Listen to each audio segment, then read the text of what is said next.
Hello and welcome to Umzansi Esports League by Nodwin Gaming. You're joining us for the first segment that's about to get started, where indeed we are going to get things started off for the incredible esports marathon weekend that we are, of course, bringing every single weekend. So, of course, those of you who are joining us for the very first time, welcome aboard. This is the Umzansi Esports League, like I said, and when it comes to our schedule, Fridays, Saturdays, Sundays is when we go live with some incredible plays from 4 different games. But like I said, right now we're going to get started off with some FIFA 20 action, and joining me on the analyst desk we have Phoenix to talk more about the players. Thanks a lot, Blotter, for the introduction. And yesterday we saw a very interesting match between Unfazed and Mobile, right? Yeah. Sorry, Unfazed. We did not see Mobizilla, but I mean, what I'm trying to say actually, when it comes to the teams themselves that are playing today, Yes. because that is what we shall keep in check for today, we are looking at some incredible plays and hoping that well, Ebi Bros is going to be able to pick up the fight against Milla, because again, when you talk about these two players, these two have showcased some interesting plays earlier, but today as they get prepped to go against each other, it is going to be quite a fight, because Milla, last time around when he faced Beast Beyonce, it was just a dominating streak coming in from Yes. Beast. He scored 13-0, and that was a really amazing match. And Indeed. if we talk about Ebi Bruce, he also won the match of 2-1 score, right? Right. And he played also well. And if we talk about the stats, they both play really good, and the playing style is also aggressive from Ebi Bruce's side. And Right. I hope the best for Milla as well, that he have the capability, he know how to play well, and let's see what is going to happen. And I have high hopes from Milla. Absolutely, certainly do. Because I mean, the reason why I bring up that previous match that he played is because, well, I mean, everybody wants to start off with a grand opening, right? I mean, that grand opening was taken away from Miller because Beast Bianchi was just so good that particular day, or perhaps he really is that good. Yeah. We shall see as the as the league progresses along. But bringing it back down to square one, I am going to keep my fingers crossed for Miller, because after all, that's not the way that he wanted to start. And today, of course, will be his reawakening, so to say. Yes, maybe he can win the match and keep the momentum and winning again like next matches. And let's talk about the passes. Let's talk about the game. Okay. So what the thing? If we talk about the yesterday match, Right. the short passes is the key. And True. the tackles as well. If we talk about that, you just have to plan, and you just have to study the game so that you can move on towards the win, and you just have to score the goal. If you start the game with aggression, the opponent gets a bit scared, because the opponents obviously get a bit scared, because if you're doing aggressive gameplay, and you just have to be the best and score goals, and which is a best thing. And if we Absolutely, talk I mean, about if you're Milla. talking about FIFA, Yeah, that is what everybody wants. To be yes. looking at goals, doesn't matter if it's coming in from this side or that side. Yeah. And right now, without further ado, it is time to get into some goal streaks indeed coming in from these two wonderful players, for which, of course, it does mean it is time to get into the game. So over to our casters, let's get this game started. Thank you very much, lads. We here for some more FIFA. Snares back with me today, and we got Yep. Riasit taking on taking on Fuad here, Dragon Miller.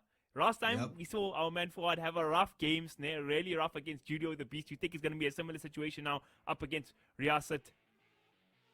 It'll be a rough game. It's not going to be an easy one by any stretch of imagination, but it's not going to be, in my opinion, nearly as bad as that one. I think, or rather, for it to seem like he's improving a lot, Dragon Miller, to be able to justify his placing here in the Umzansi Esports League, this has to go better than that first matchup versus the Beast. But generally speaking, when you lose to the Beast, any other competition is not going to be as bad. So I think he'll be able to at least be like, all right, guys, I'm not looking as hot. I don't have the same record as Riasat has had, but definitely I'm here to play. It's definitely not going to be that bad. He's still not going to lose, in my opinion, but I think he'll get a goal or two in for his own side.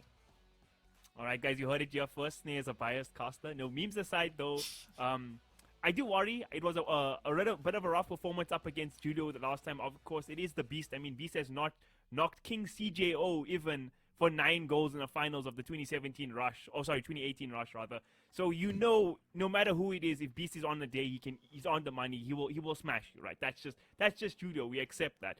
But this matchup, I am a bit worried. I mean, we spoke to Wasim coming into this tournament. He was hyping things up for us, giving us the lay of the land for the Umzansi League, and he said Fuad is a new guy coming in. He's not one of these old school players like the rest of the 7 people in the field. So he is the new guy. He's the guy with something to prove. I mean, yes, it's a learning experience for him every time playing up against these Titans, but I want to start seeing the results now too, Snap. Yeah, we have to start seeing some unique things come out of him. To be fair, it was a little bit rough on him because he was very early on one of the first people to have to perform. And this is something we discussed with Wasim, the difficulty of playing just one game in a day versus having a whole day of lead up. But we're going to be seeing whether or not he's adjusted himself, prepared, gotten his head straight. And here we go. I think this is going to be better. He's still sticking with the same Liverpool team that we saw him rock in week 1. And we'll see if it's going to give us the same results here. Liverpool is just a standard for everybody right now. Everybody's just hiding, Yeah. riding the hype Liverpool from and the France, league, man. I don't blame It's them, like- Honestly, I'm just glad we're past the Juventus meta. I don't really mind. Yo, Juventus meta in 2019 was the worst. Ronaldo was like playing this game with cheats. Though I'm surprised we're not seeing any France come out today. I think France is also really good. I think the Mbappe is like the new cheat code player in FIFA right now. But Liverpool, they got Mane, they got Salah, they got so much pace on the forwards and on the wing position. They have so much pace from the back from Alexander-Arnold and Robertson. Things we spoke about in all our broadcasts, in fact. But Liverpool's just a balanced side, Snare. Just a balanced side. What can we do? And I think one of the best parts about Liverpool is that you also have some depth coming in from the bench. A lot of their top squads, it starts to lose its viability if you don't have any options to adjust a losing matchup. So this is definitely going to be a game where he has that opportunity, has that potential. It does still depend on how it plays out, right? Because the best player in the world can beat you with the worst team in the game. So let's see. Here we go. Dragon Milla. This is the boy EB, bro. So Riyasat is in the white kit, and we have Dragon Milla in the red.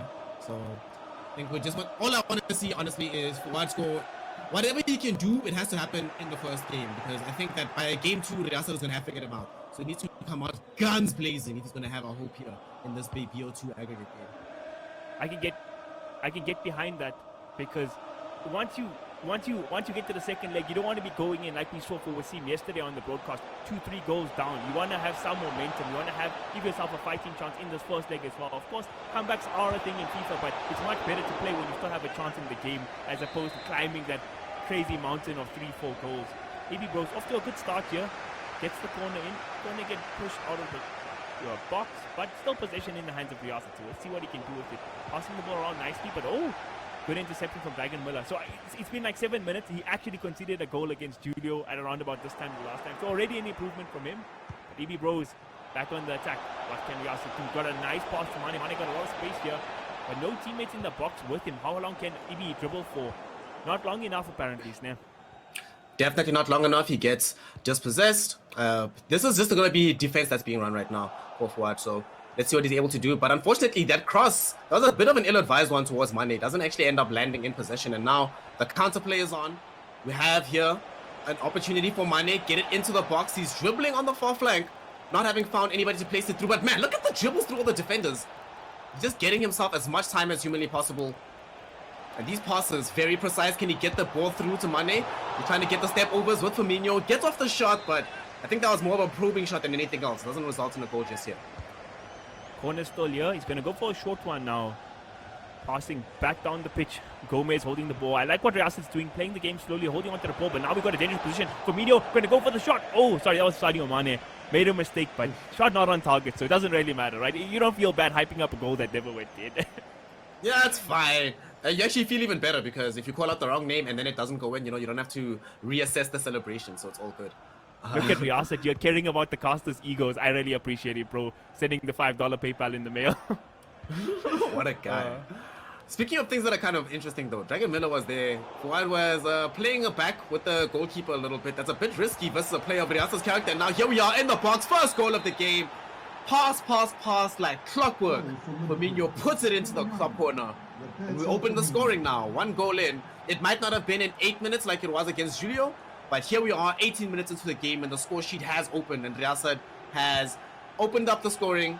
We're not surprised by this, but doesn't bode well overall for Fuad now. just way too cheeky for me. I want to see more grit, more aggression. You the challenger in this situation, Dragon Miller. You got to bring the game to Riyasat. He's been here 155 times before. He knows what he's doing. You the guy who has to step up right now.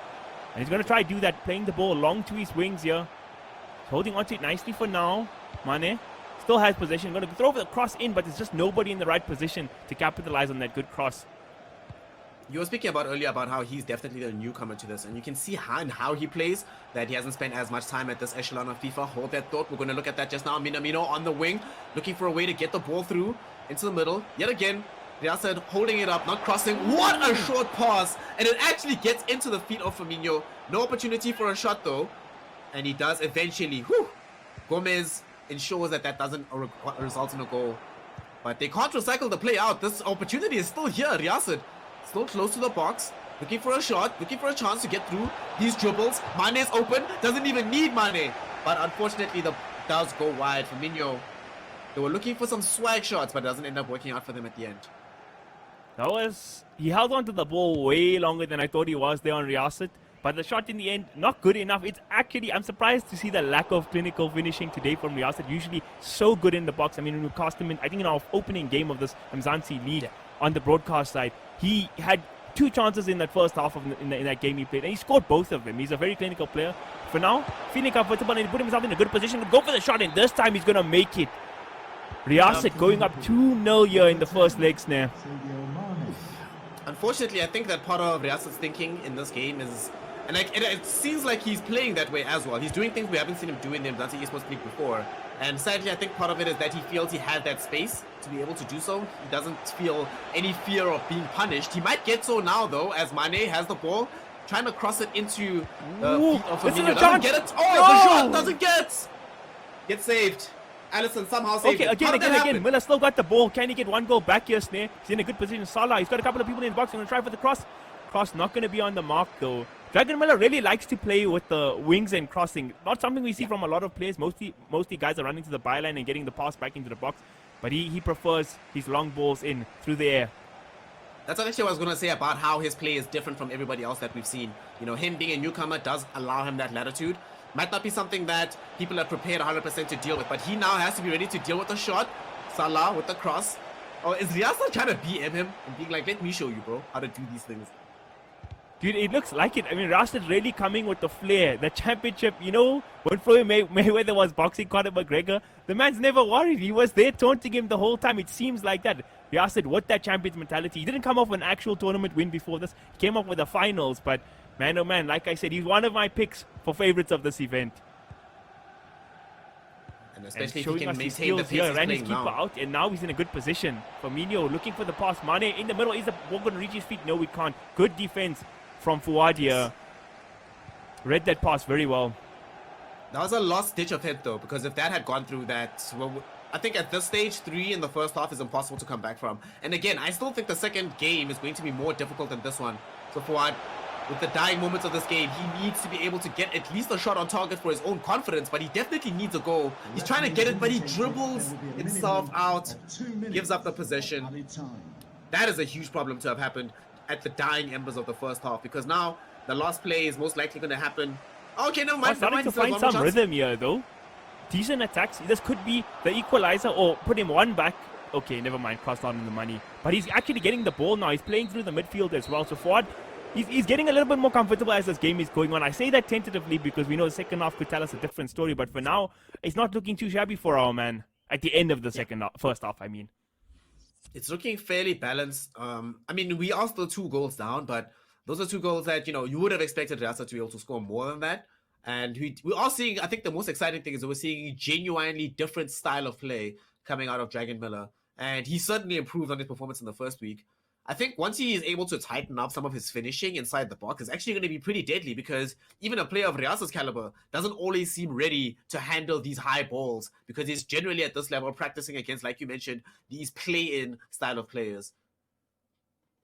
Yeah, it was a point you brought up nicely at the start of this matchup, where you want to see Dragon Miller pull off the stunts now in the first leg, because once Riyasat starts getting used to his clearly different style of play, then that's when he can start countering it. For now, just his usual goods is good enough to put him 2 up, but imagine we have that as well as the mental advantage in terms of tactically as well. That's a really scary situation to be if you're Dragon Miller. Definitely. Terrifying. Right now, back off to the play. Second half is kicking off. Dragon Miller does have the ball. He didn't start off with it in possession, but he has managed to reclaim it for himself. And let's see if he's going to have adjusted tactics in any way. Well, for now, it does still seem like Riyasat is definitely, I hate to say it, but Riyasat is clearly not taking Dragon Miller seriously. Hey, it is what it is. If you're Dragon Miller, you capitalize on this, right? It's clear. Like sometimes the disrespect is what you need to put you forward. It's like, okay, this guy gonna take me lightly, I'm gonna punish him. But for now, he makes a terrible pass through the middle. Mane holds onto it. Gonna be down to Firmino. Back to Mane. Mane, it's some good space here. Is EB gonna go for the shot? Yes, he does in the top corner. What a screamer! Okay. I guess goals like that are legal now. I didn't know. I didn't get the memo. Good grief. Very Wow. cheeky play from the back from Dragon Miller. I'm not sure why he has to put these fancy air balls through. It just doesn't really make sense. And Riyasat punished him now. What seems like twice for that, I believe. Yeah. And he might even That be was the more. second Dragon time. Miller finally gets possession back of the ball. It was another dangerous opportunity. Riyasat could have scored another one here. Yeah, this is going to start to stack up, I think, primarily in terms of Dragon Miller's confidence. Like, Fuad after this, he's not going to be feeling as strong. Like, even look at that. Like, beforehand, he was losing possession when he tried to go in for the crosses, right? But now he's just getting hands up during his own dribbles. He can't even complete those. Here we go now. Riyasat back on the other side of the ball, looking for these strong crossover dribbles. Doesn't manage to find it. But the fact that he's attempting these at all, not a good sign. And the fact that he's attempting these while still being 3-0 up. Alright, if somebody is watching on the broadcast and he's friends with Riyasat, tell him to attempt a bicycle kick if he wants to really show off. What, bro? Dragon Miller What, now bro? on the attack, trying to get the ball through to Mane in the middle. Mane going to get dispossessed there. And now Riyasat can look for the attack once again. Is he going to whip off the skills? Is he going to play it clinically through the middle? We'll see. Mane got so much space here. This is a clear shot and goal if he wants to. Oh, look at wow. that. Oh, that second touch just so good. A bit far out of the box, which is a difficult place to score from. But man, the dribbles near perfect for Riyasat right now, Snare. Yep. He's trying to give himself some style points at this point. I hope he knows that just because you win with Flay, you don't get an extra goal for it. But, What, out are you here entertaining serious? us. Yeah, unfortunately, Nobody told I know. me. We try to fight about that rule, but it stayed. No one wants to change it. Now Riyasat's still whooping out all the dribbles.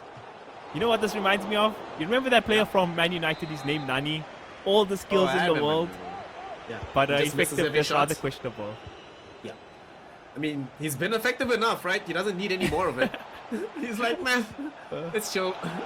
I don't need to actually play well. Now, yet again, he's inside the box with Firmino. I think this is the fourth shot that he's put out that's been immediately just stopped by Allison, but he doesn't care. He also knows that each time he does this, he keeps the play on that side of the pitch. And here we go, yet again with the interception. Is he going to go for another ostentatious shot? Yes, he does. Doesn't end up going in as expected, but it doesn't need to because yet again, look who has the ball. Allison has the ball. Dragon Miller's going to find it hard to be able to develop the play far out. Oh, wow. What? Okay. Nobody saw that. Nobody commented. Nobody saw that, yeah. It is what it is. It happens. There, maybe his controller bugged out. Now we got Riyasat still in a dangerous position, dribbling here for Mina. Oh, that was a scary tackle. It could have been a penalty, but lucky he hit some ball. Oh, Now, this is a nice got chance, chance here actually. on the wing. Arnold in a good position, trying to get the ball through the middle, but Riyasat just reading it out so well. You said Riyasat's going to read him better from the second leg. It's the second half, and Riyasat seems to have him figured out completely. And now another chance and another goal. 4-0 for Riyasat. The Orlando Pirates man showing all his flair right now. Damn, that goal from Salah, pure class, passed wonderfully into the corner. And like you said, he's been figured out now. Already, we're back in possession for Riyasat. He just scored a goal and he's looking for another one. Will he be able to get it? Mane, fortunately, for Fuad, wasn't in the correct position. Man, I wonder what the possession for the second half is going to look like because this has just been a very dominating performance for Riyasat. There's been no opportunities for Fuad to do anything. And we're again back in the box looking for an opportunity. Is he going to pass it? Is he going to cross it? Or is he just going to spend the next 5 minutes dribbling you? You just don't know. But what we do know is that he's most likely going to get a shot off on goal. How do you stop this? What are you supposed to do, honestly? I don't know. It's a battle of. I feel like Fuad is just outclassed in this game. You never want to say it in a broadcast, but right now it's really been the all Riyasat show, right? Riyasat is a big name in the scene, so no shame into losing to a player like this. But Fuad does have a chance to get some pride back here. Making a good run with Salah. Salah, oh, he just gets tackled out. Perfect timing, but oh, dangerous position still. Doesn't manage to convert the finish. Man, oh man, this is a rough one. We're trying to see now for Minho. He's going to be able to get one more goal for Riyasat. We haven't seen any substitutions yet, which has been interesting in this game. But here we go. Minamino inside the box, passing it back to Firmino. But somehow, even though the pass doesn't complete properly, we still have possession for the Orlando Pirates boss. It doesn't end up going through though. But still, we're at a very precarious point where now the main objective is at least to try and get a ball, at least one goal up, so that when you go into the second leg, you have something to fight for. You're not just fighting from zero. Yeah, no, for sure. I mean, there's a big difference between 3 and 4 in terms of goal difference in a FIFA game, right? 3 goals in the next game is is something that can potentially happen, but 4 is just crazy. It's such a steep mountain to climb. Right now, it's funny how Riyasat is playing this as well. He's pulling off a whole bunch of different tactics, like you said. Even on shooting, I noticed usually the goals come in FIFA 20 from the near post, right? Just hard down the near post, but now Riyasat pulling out these funny goals, like trying to get top corner and such, which is good. That means he gets to practice new moves right now. So kind of using this matchup to his full advantage. Yeah, I'm not sure how I would feel being the practice dummy, but nevertheless, here we go. Dragon Miller might have one more chance for it. Can he get this ball through somehow? He's getting these dribbles on, looking a little bit better, he's keeping the ball a bit longer. It's going for the final shot, doesn't manage to go in though. Get saved, but we finally have a set piece that Dragon Miller can potentially take advantage of. Gonna get the cross in. That's his. Ooh! What a great ball. The shot, just not enough angle. He looks very comfortable from this corner areas. As I say that, he fumbles the pass. And now, does Riyasat have enough time here? No, he doesn't. So it's going to be a 4-0 lead going into the second legs. Absolutely massive difference. And the goals is not the scariest thing for me. It's how Riyasat scored these goals. I mean, the first 2 was pretty standard FIFA 20 things, like goals on the break, etc. But the second leg, I mean, the second half was just him styling. There's no other way to phrase it. It was just him flexing, doing skills, etc. Not things you usually see. So if you forward, you have to put a lot of emphasis in getting your composure together, being relaxed for the second leg, I believe.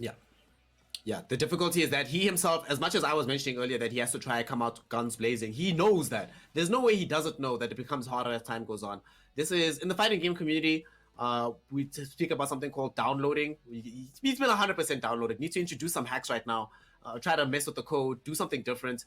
I also think that something that you mentioned in the broadcast about he needs to take advantage of the fact that Riyasat is just styling on him. He needs to also do something to sort of break that composure, even if it means, I don't know, tackle him, like first play. If you get a yellow card, it's fine. Just do something that allows him to know that it's not going to be the same game as we just played. You are going to have to do something different, my friend. Because otherwise, when a player is at the level where he's literally positioning his defenders in front of your passes before you've passed the ball, yeah, you need to adjust your play at that point and change things up completely. Yeah, I get you. And even in the most equal of matchups, I mean, we're talking about the difference in terms of skill capabilities between these players and experience, etc. But even sometimes, when it's equally skilled guys, I mean, the top, even in the FIFA World Cup, etc., when guys are feeling it, sometimes it's almost impossible to take the ball away. Sometimes you just have these rough games of FIFA. So maybe if you forward, you just push this loss away. It's like, okay, I had a bad game. Let's go and give a better performance now in the second one. I would like his mentality to be something like that in the next one. Yeah. Just be a I bit also more would prefer composed. him to pick France. I think that seems to have been like a winning recipe for a lot of these players who struggle with Liverpool. Like, leave Liverpool, pick up France, man. That'll make things a little bit easier for you.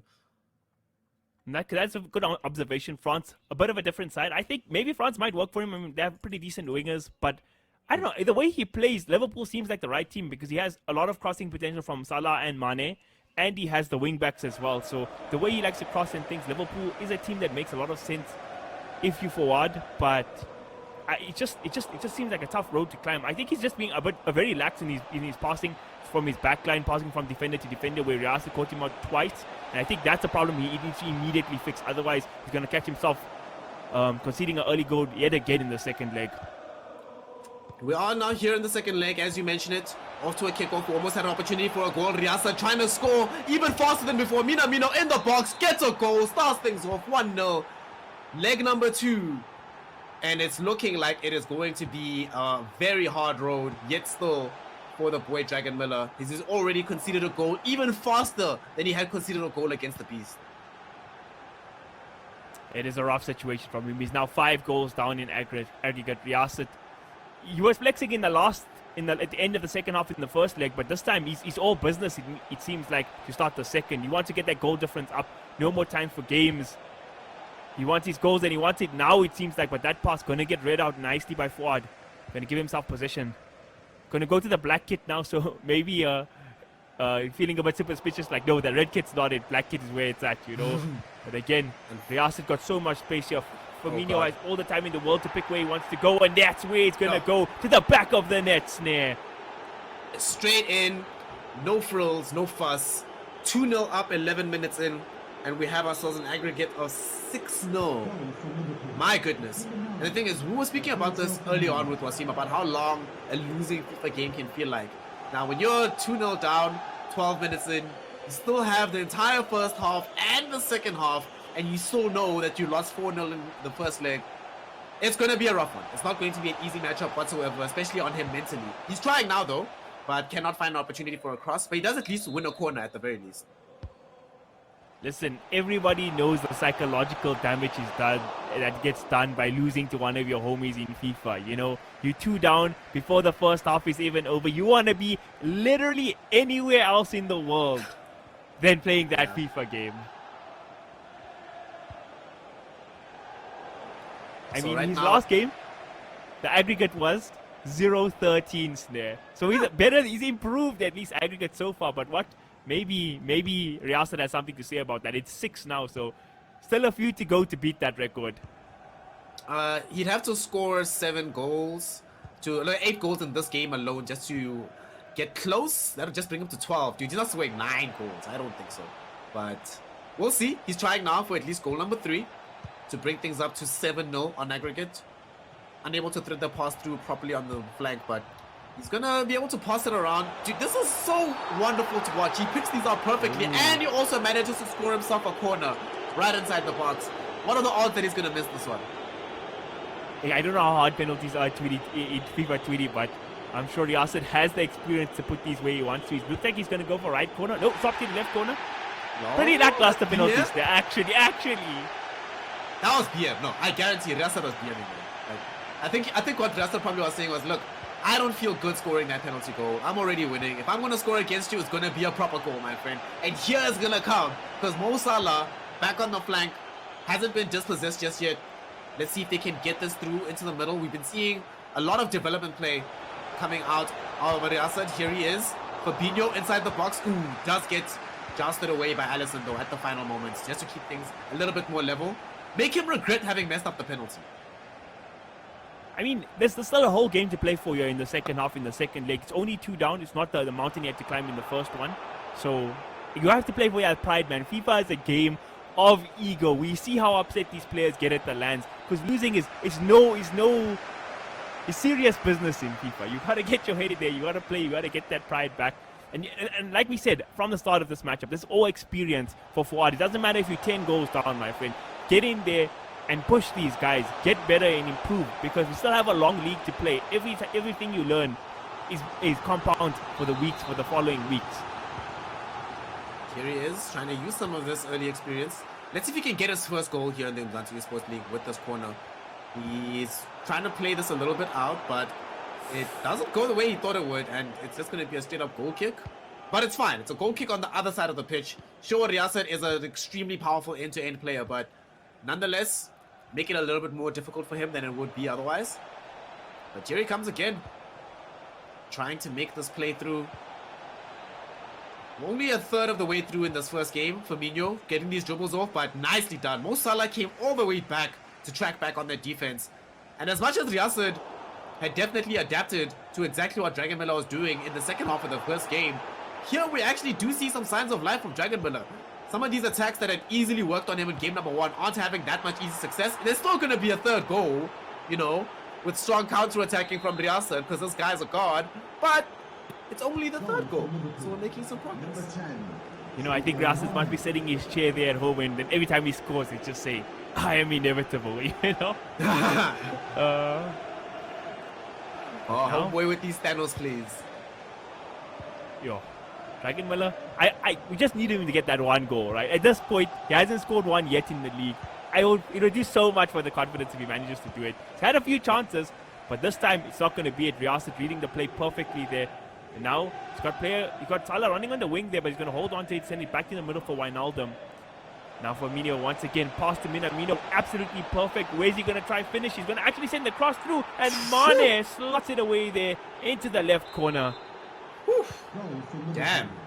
Riyasat's like, yo fam, I see you've adjusted. Let me show you these crosses. Oh my god, what a goal that was. That was perfectly positioned coming in from the Orlando Pirates superstar. Now we are up 4-0. This is an 8-0 aggregate in favor of Riyasat. On the bright side though, you know, there's one game that Dragon Miller lost that had the same aggregate score, so it's not that bad. But this is only the waning of the first half here in the second leg. A lot can still happen in a full half of FIFA. We could still get another 4 goals. I might still be proven wrong that week 1 was his worst loss overall. We'll see how it goes. Riyasat has another opportunity. He's being very cheeky, dribbling in the box with Naby Keita. Arnold's going to be dispossessed. The ref might blow the whistle soon though, so Riyasat might have to hurry things up. Going to give himself one opportunity for a long shot. It seems. Oh, he's inside the box. He's got a good opportunity. He blasted Salah onto his head, but what a lackluster finish. Oh man, Salah wasn't about that. Didn't want to mess the hair there, Snare. No. You didn't want to have an asymmetrical score in the first half. You know, you got to have 2, 4, 6. That's the only way. So he's keeping it fair. It's nice. The only odd number allowed in the first half is a 1 goal. So that's acceptable. All right, you're right. From 3 to 4, he made it very quick. So he's saying he's allergic to those odd numbers. Yeah, there we go. Yeah, he knows what's up, man. All right, he knows knows with what's the top up. tier analysis, ready to go. See, on the serious level though, I think one thing what's been terrifying me about this, right, is you mentioned in the second half of the previous game that Riyasat was styling all over the show. He comes into this one with a much more serious tone, right, from the get-go, playing basically at full level. And sometimes you'll see what will happen with a lot of players, right, is they'll start joking around a little bit and then things don't go well for them and they have difficulty regaining that serious composure. But it's kind of shocking how much of a switch it is for Riyasat. We switched from I'm playing around with you into I could probably challenge the beast himself. And it's just simple for him. You just never know which pass he's gonna make that's gonna be done in serious, I'm about to score, or if it's gonna be I'm gonna dribble around with you. Like you see here, he had players positioned in the box ready for a hot opportunity and he's like, man, I'll back pass it, I'll make sure, I'll build up the rest of the players too, just to see what's gonna happen. Jeez, this guy. Well, it's terrible to say, but given the current state of affairs, before we get to that thought, actually, Riyasat wants another one, and he's going to get it. Picture perfect finish. Picture perfect finish. But let me finish my train of thought there, right? It's a sad thing to say, but I think a lot of the players, if they're seeing this forward matchup against Dragon Miller as a bit of an easy one, because we have draws here, goal difference is a big factor in this tournament, Snare.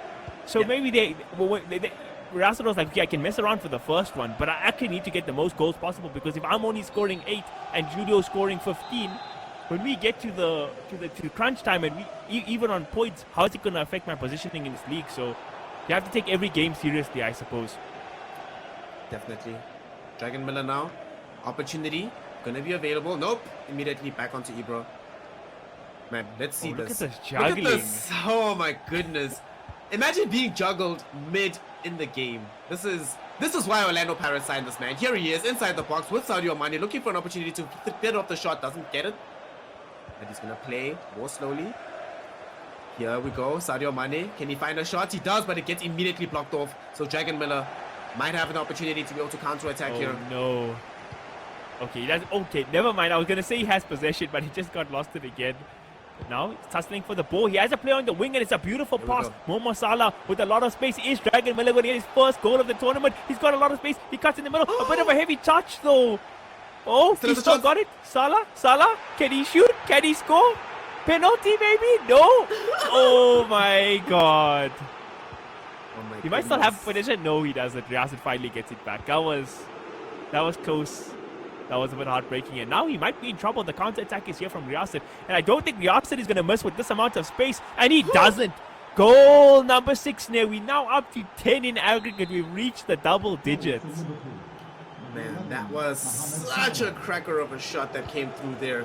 Wonderfully positioned. Like you mentioned, there was 0% chance that in that same position with Mo Salah that a miss was going to happen. Dragon Milla, unfortunately, he got... I feel like it's a combination of bad luck, but also incredible foresight that prevented that previous goal from going in on his side and keeping this nil.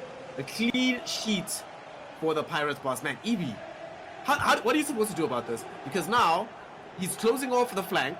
He's closed off everything down the middle. He's back with Mo Salah, looking for another goal. Are we going to have the 7th one? Can he thread through the pass? Yes, he can. Can Sadio Mane find the shot? Okay, he cannot. Dragon Milla still maintains his pride. It's still at 10, but no farther, at least at this point. I just want to go back to that point where Dragon Milla had his chance to score. What that great run from Salah there on the wing and the super decisive pass he had made to make that happen. It was great foresight, great reading of the game from him there. But the last touch on Salah was just too heavy trying to bring it back to the center. I think you rather try chance the shot there to the near post, or if you're going to make the dribble, you're going to make that fancy touch, do it a bit lighter. You can't run at full speed and then make a touch like that. It's never going to work. I mean, I don't think he planned for it to go like that, but just something to look back at when he reviews this game. To be fair to Dragon Milla, how many times has he actually found himself in a positive scoring opportunity across this entire series? That only chance. So, it was one of these things where, oh, this is actually happening. I am not 100% ready to respond just yet. And then it doesn't go necessarily as planned. But here he is again with another opportunity. Salah getting the cross, but Vergi making sure that the ball gets recycled. And Riyasat gets to keep things on the clean sheet. He doesn't really care if it goes out for touch. On the other half, he's like, that's fine. Dragon Milla is not going to score 6 goals in 25 minutes anyway, so I'm sure. Van Dijk is such a tough player to beat in the air as well. So although Liverpool is great with this crossing strategy, playing like against Liverpool with it is also difficult. But now look at this passing, beautiful. Dragon Milla, can he do it? He gets up the shot, but Riyasat brought out the keeper. Oh, that was so much pressure just from the keeper alone there, but he still has possession. Can he get another chance here, Snare? This is his second opportunity he's found in this match. But unfortunately, Riyasat just read him like a book, put him under pressure, brought his keeper right out to the edge of the box. This is dangerous though, because we have some strong dribbles coming out. Firmino doesn't have that much energy, but Mane gets past 2. Unfortunately though, instantly there is a foot and put in front of the potential dribble. But oh no, the pass! Directly to the feet of Salah. Will this be a goal? No. Dragon Milla's out here. It's at 10, no farther. I think you're right about the fact that Riyasat doesn't want to be scoring any free goals here, like that penalty and such. If he's not making that goal out of some like awesome strat or great passes or like great dribbles, he's not interested in it, right? It was a bad defensive error from Dragon Milla, but Riyasat was like, I don't want to score this, man. I want to score the great ones if I'm going to be scoring now. I mean, it's that champion mentality, right? Where you're like, I'm not just playing to win. I'm also playing to be ready to beat the best. And the best are not going to make those mistakes. So I can't train myself to score in situations where I'm never going to find that the upper echelon. Here he is again, though. Trying to show us his stuff. He has a lot of space. Can he get off a pass? No. Opts for the dribble. Looks for the shot.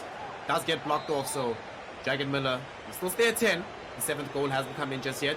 Will he be able to defend this corner from Riyasat? Not just yet. And here's where this man is the most dangerous. When he has the opportunity for a free passing game, gets it to Wijnaldum, doesn't manage to get through though. So will this be a counter-attack here, Kansa? It could be. There's a lot of players forward though for Riyasat still, but now the pass to the middle, it's a really good one. Firmino holding up the ball nicely. He's going to send the pass to wing back Alexander-Arnold, but Trent, he's got no energy left, unfortunately. Just we have some of the run out of energy. fresh legs here. 87 minutes in. He's had a long game so far. I'm surprised that we haven't seen another Ox come on. chance. Look at how much space he has here. Where is he going to go? Left, right. He's going to go for the right corner. Absolute screamer. Composure on point for Riyasat in the second leg. Yeah, he's made himself 7-0 up. He's looking for the 12th one now. Man, is he trying to play against the aggregate that the Beast put up? Oh my goodness. Is this going to be a goal? Yes, it will. What a header. Oh my God. 8 goals. We are at a 12-0 aggregate. One more goal, and he's going to be on par with just how deep it was for the Beast. I Dragon don't think he's Miller, going to get man. that opportunity though, unfortunately. Only 2 minutes left of stoppage time. Dragon Miller can just hold on to the ball. Don't let Beast record die. But now EB Bros will have one more chance. Can Riyasat do it? Is he going to tie it? Snare. Where's your money on? Has a chance here. He's in pretty deep. He hits the ball a bit too long. He's going to try for the cross. Does he get it? No, he doesn't. It's a corner. Does It's a get the corner. He still has corner chance. though. Time is of the essence for Riyasat. This is his last chance if he wants to tie Beast's record. But he doesn't. Feels bad, man. Oh, it's a corner here's again. another chance. Okay, all right. Is it gonna happen? Is it gonna happen? Yes. No. It's gonna be another corner, I think. Yeah, it's another corner. It's another corner. Yet another corner. Endless corners. He might get the record for most corners in a row, though. We'll see. He's gonna go for another shot, and another one. Another one. TJ Khalid. Man, he wants this goal really badly. There's going to be the cross yet again. Oh, it doesn't go in. The final play of the game. Is Riyasat going to be able to get it in? No, he doesn't. It's into the middle. And the whistle should sound. How is it not There we blown go. there? That referee, Wow, it's like wow. Man United with Howard Webb levels rate. 6 minutes of the 2 minutes of extra time seems questionable to me, Snare. Yeah, I'm pretty sure that was a Manchester United referee that just came onto the field. But my goodness. My goodness. Look. On the bright side, right? We did say that it's not going to get worse than what happened with the Beast. And it wasn't worse. It was really bad, but it wasn't worse. So, You know hashtag what? improving. The worst thing that Dragon Miller did tonight was make Snare right. You made one of Snare's predictions right. Man, I'm upset with you. Panel, what do you all think about this? Alright, thank you so very much, casters. What a game, dude. What a game, Phoenix. I mean, I had my fingers crossed and hopes high for Dragon Miller. But indeed, the play coming in from, wow, Every bro GG's. side. That is impossible play, dude. How? How do you think is Dragon Miller getting not the kind of clutches that he deserves? I mean, at least one goal, at least two goals. He tried, at least he tried, Yes. but he cannot able to convert that some shots into a goal because what if you talk about Abby Bros? Right. He started the game with aggression and ended Exactly. the game with aggression. Yep. So that proves that he just maintained the momentum and just get scoring goals again and again. And if we talk about the first leg, Right. the first game, he scored 2 goals in this first half and he scored 2 goals in the second half. Right. Okay, and I thought that Dragon Miller should improve his gameplay. He's going to study and he's going to score some goals in second game. Right. And if we talk about second game, what happened? 4 goals in the first half, 4 goals in the second half. It's a 12-0 two-leg game, and Yep. Abby Bros proved that aggression is the key to success, and Dragon Miller didn't got any chance. Well, GG's indeed coming in for Abby Bros, because after all, that is a wonderful victory for the player. And on the other side, I mean, Dragon Miller, one thing I do want to kind of talk about is that he tried, yes. When it comes to the lobs that he was doing, he was bang on point with those lobs. That was wonderful to see. But again, as so beautifully put by you, Phoenix, that even though the lobs might be right, the passing itself was just not on point. There was so many times that the pass was just being shied away from the opponent, I mean rather your teammate, and given away to your opponent. Yes. And I mean, again, we can keep our fingers crossed that Dragon Miller is able to perhaps go back into the training grounds Yes. and, you know, just try and figure things out perhaps. He have to study. And if we talk about Abby Bros, what he does, and whenever the Dragon Miller tried to give pass to his player, Right. Abby Bros player just standing in front of him and block the shot, Yeah. and he get the position. Exactly. I mean, reading from Abby Bros of the game was parallel to none in today's game. Match 1 as well as match 2. I mean, Yes. that's the reason why he was able to capitalize. And again, I mean, going back to match number 1 itself, right in the first 5 minutes, he had already Yes. tried 2 shots and yeah. had gotten 1 goal or something, right? In the Yes. 12 minutes, he had already had the goal. And with that, let's now have a look at what are the standings going to look like. Because after all, this has been a disastrous start for Dragon Miller. As we can see on the bottom of the leaderboard, he has had 2 matches but has not been able to capitalize on them. But that's okay, because again, there are so many individual matches that are placed. And as you look on to the other side of the leaderboard, top number 1 pole position is, of Abby. course, Abby Bros with 2 matches and won the 2 matches, and same as Masoom, True. he also played 2 matches and won the 2 matches. And if we talk about Divak, he played 2 matches, won second and a one draw. And I think so Mobizilla Metronome should have to work, and Dragon Milla as well, because they have to study a bit and they have to practice their gameplay. And if we talk about Beast Beyonce, he also played 2 matches, win one and lost one. So I have Exactly. high hopes from Beast Beyonce, because he scored 13-0 against the same player, which is Dragon Milla. And I think so Dragon Milla is a kind of he have to study, obviously, and still I have hopes from Dragon Milla. He can improve, and we saw that also. He tries, True. but it didn't convert any single goal. And let's see what is going to happen. And a very good game from Abby Pros. Absolutely, indeed. With that game coming to an end, so does our FIFA 20 segment. Stick around as we go on a very, very short break, because coming right up is nothing else but PUBG Mobile Aggression.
Hello and welcome back once again to Umzansi Esports League by Nodwin Gaming, coming to you live on Jinx TV. Of course, those of you who are joining us right about now, well, this is the best moment to be, of course, joining into the stream. Why? Because PUBG Mobile segment has been initiated, and right now, today, as we get started off with some incredible matches, to talk more, we do have Phoenix joining us on the analyst desk once again. Welcome back, dude. Thanks a lot, Blotter, for the introduction. And yesterday we saw a very mind-blowing match. And Oh, yes. first we have to talk about the prize pool. Okay. We have a very great prize pool, and if we combine the season 1 and season 2, we have 1 million rands of prize pool. Absolutely, I mean that is correct, Phoenix, and PUBG Mobile segment by itself does carry 493,000 rands, and that is a massive, massive undertaking that has, of course, been initiated by Nodwin Gaming and the entire group itself, which is fantabulous, of course. But moving on across from the prize pool itself is, of course, the name and the fame that these teams are working towards, and today we shall see Group A go against Group C, where indeed, I mean, Group A did perform yesterday as well.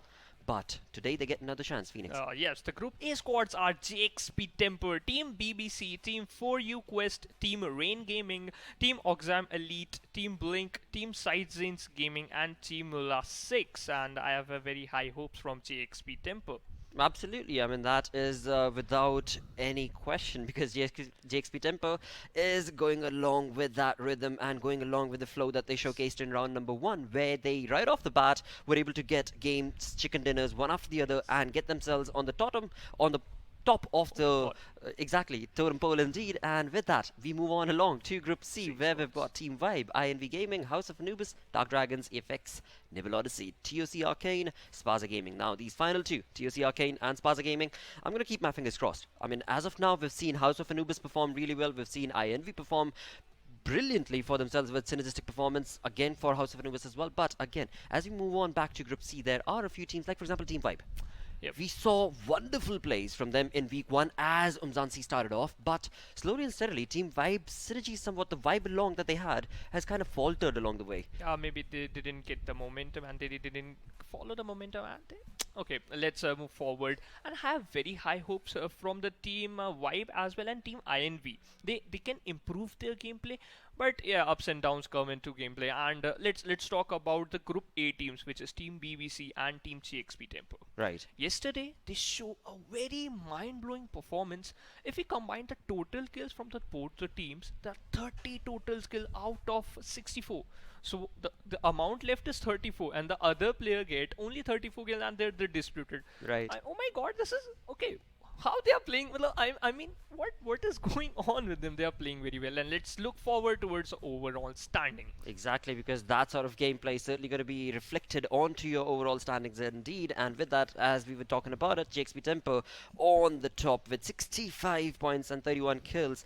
Wonderful play indeed. As soon as they get started off with round 2 yesterday, they are looking at a massive lead that hopefully they're going to be able to create that much more distance amongst the first and the second itself. But again, keeping our fingers crossed for that. Moving on to the second is Reluctant SA, who got the chicken dinner in the second game yesterday. But today, again, there will be opportunities for the team of BBC, because BBC is from Group A and they have a match set up right about now. Yep.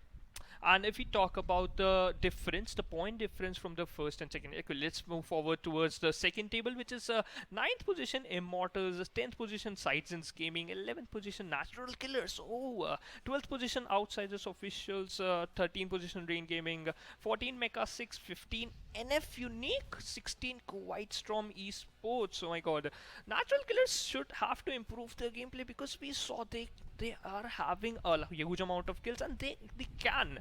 And let's hope for the best, and I have high hopes from Natural Killers as well. Absolutely, that is all from the Aristisk banter. We're just going to move on along with the match right now, because again, what we just witnessed right now is the leaderboard up until now. But now it's time to get busy with Group A going against Group C, for which of course it is time to throw to our casters and get this game started. What's up, guys? Welcome back. All right, those. Thank you so much to the analysts. There we go. Petri, we're getting ready for this match, and we're going to jump into this one momentarily. we've got some exciting teams coming up in this round, of course, and we got the teams there from Group C, of course, joining us in this one. As the analyst mentioned there, we've got the Group A guys already having played their matches yesterday, and they've got their second chance once again today. So yeah, really looking forward to seeing what the Group C guys can do.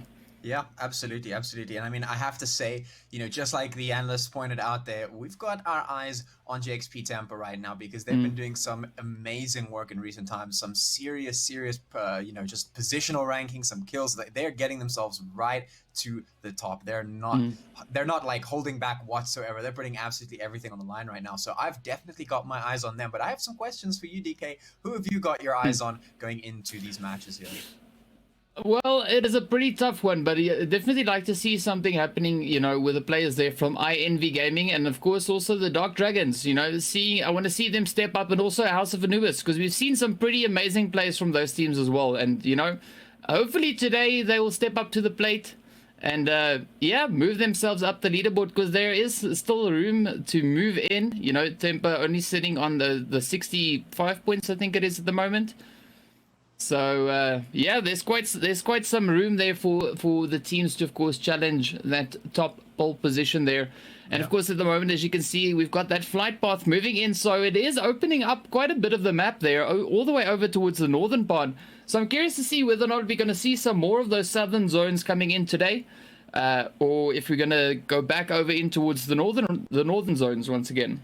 Yeah, I mean, I'm going to refrain from saying anything about where I think the zone's going to drop, because yesterday it did not. It's like this game just decided to pull a finger at me and just do the exact opposite of what I said it might happen. Yeah. So I'm not going to make any predictions this time around, but I am going to say that I'm keeping my eyes on BBC as well, because they were doing some pretty good stuff in the past as well. So yeah, we're going to be keeping our eyes on some of those teams that we mentioned earlier. But yeah, like you said, that flight path going to give access to all of those teams right across the map. Pretty much nothing, no place on the map they can't get to, except of course for that military base. Now we have seen a couple of teams getting into that military base a little bit more in recent times, despite, you know, not really having the chance to drop there. So a little teams are taking advantage of that spot. But when it's not really on the way, when it's not really on the path, then, you know, we don't really see anyone go there. And I mean, yeah, that's fair enough. You know, you're going out of your way to get there, only to, you know, come back out in those throttled areas can be a little bit of a challenge, a little bit of an unnecessary risk. But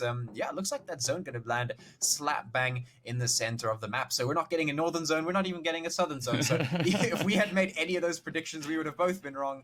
It is just a nice big central zone. Well, which is good, of course, you know, because it's going to open up a few things for these teams here. Usually they have to rotate up in either north or south, east or west. And for this zone, they're pretty much, you know, in zone already, just there where they've landed. But of course, we see the players here from Tempa changing things up a little bit now. They're landing all the way over here in South George.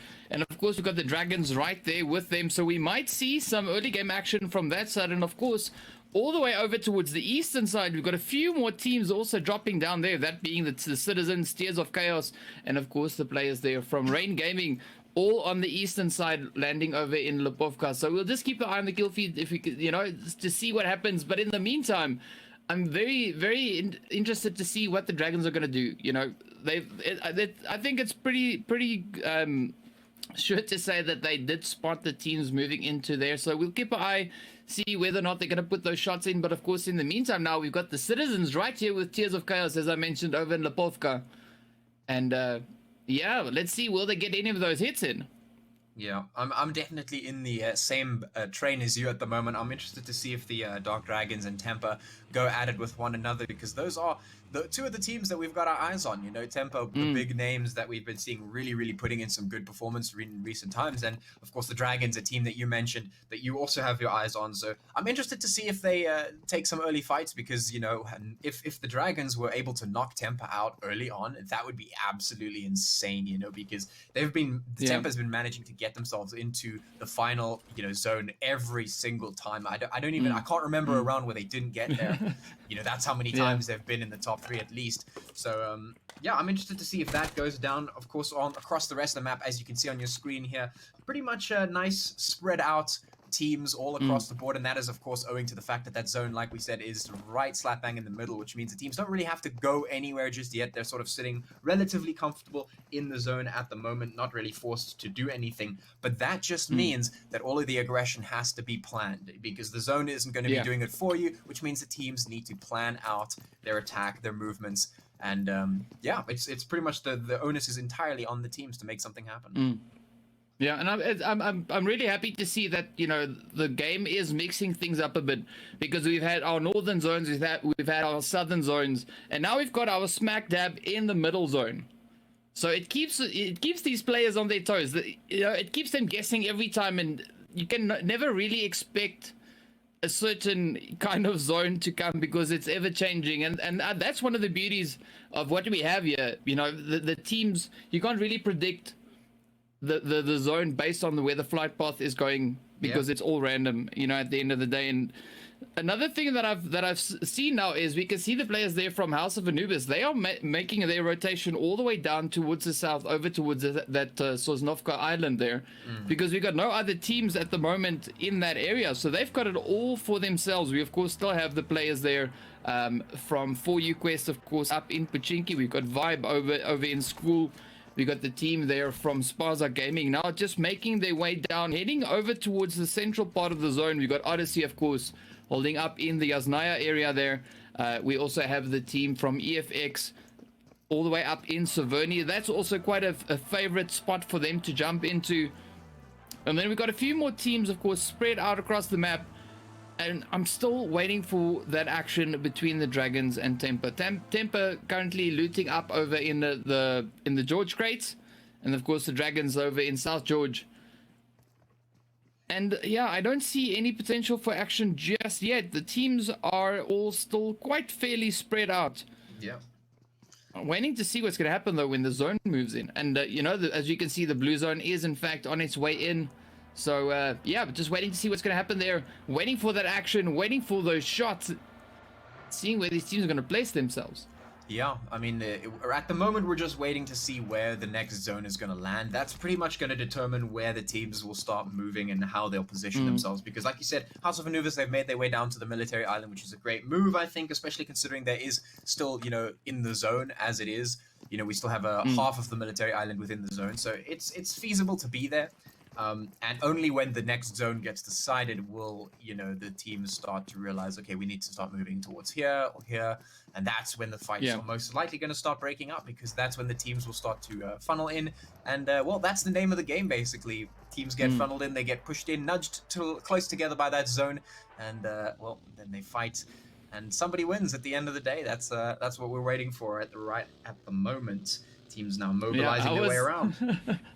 How was that red zone though? It looked like a bullseye right there in the center of the zone. It of course shifted up right now, as you can see, just moving over towards the southwestern side there. But that was pretty cool, having that red zone smack dab nearly in the center of the zone there. And of course we're seeing the players there from Vibrant and Rain Gaming.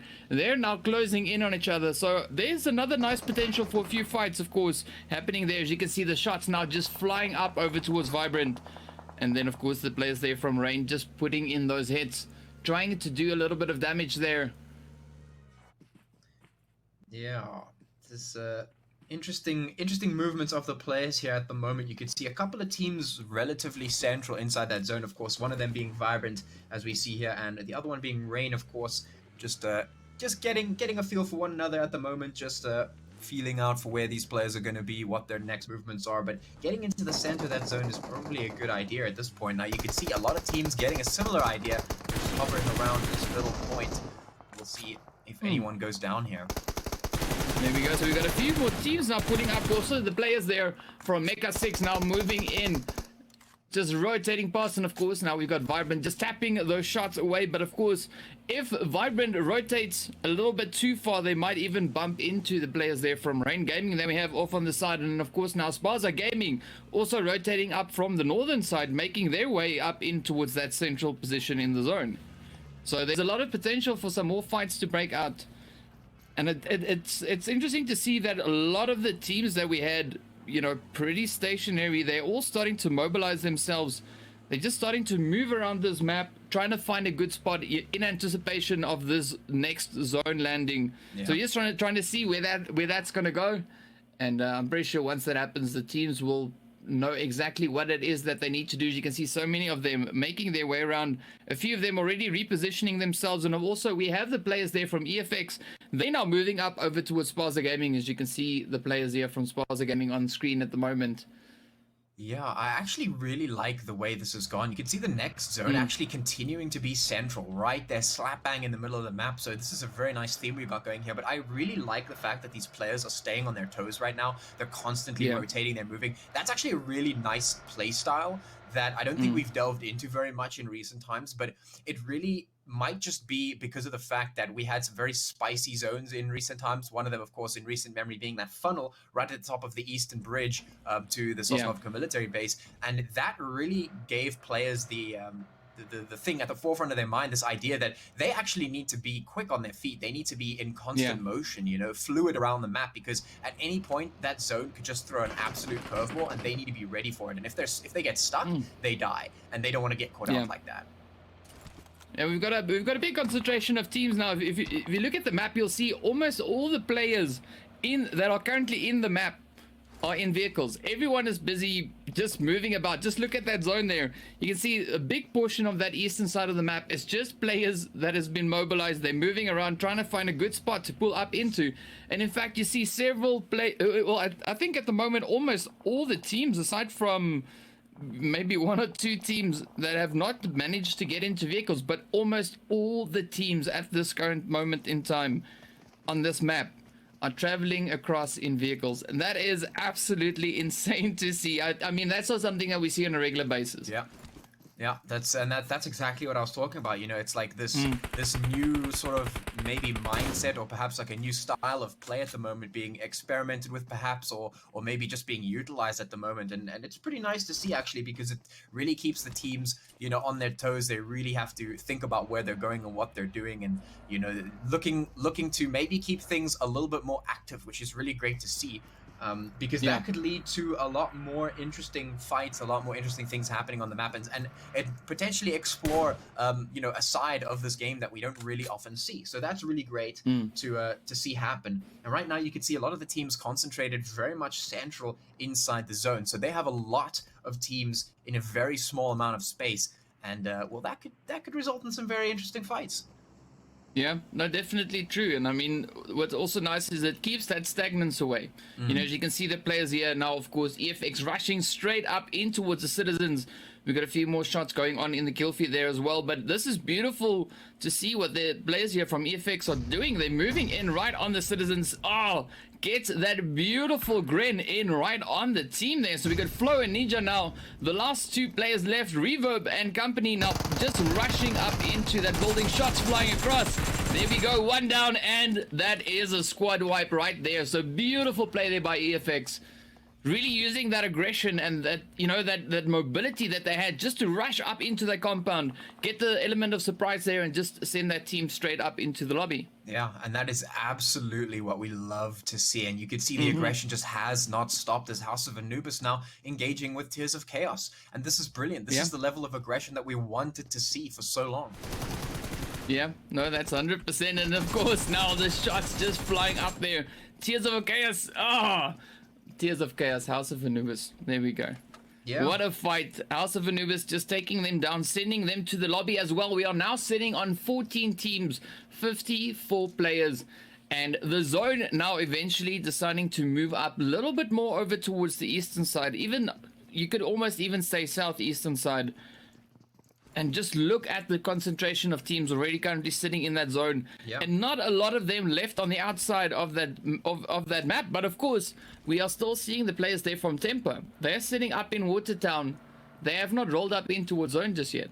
Yeah, I mean, the players right now, the reason that they're so concentrated inside the zone already, just immediately after the zone is shifted, is because of the way that these teams have been playing. You know, you can sort of imagine it as if, you know, the team is this person standing on top of a line, and the one side is outside the zone, the other side is inside the zone, and they're sort of dancing across this line, you know, and not really taking one side or the other, and that allows them to switch up as soon as they, you know, see the next zone drop, and that sort of almost light play is really, really interesting to see. And that means that all Yeah. of these teams being so close together and so quick on their feet and moving from here to here, that actually could create a few unknown elements that could catch some teams by surprise. And Yeah. we've seen that Yeah. aggression come in really, really successfully. Teams not sure how to handle it.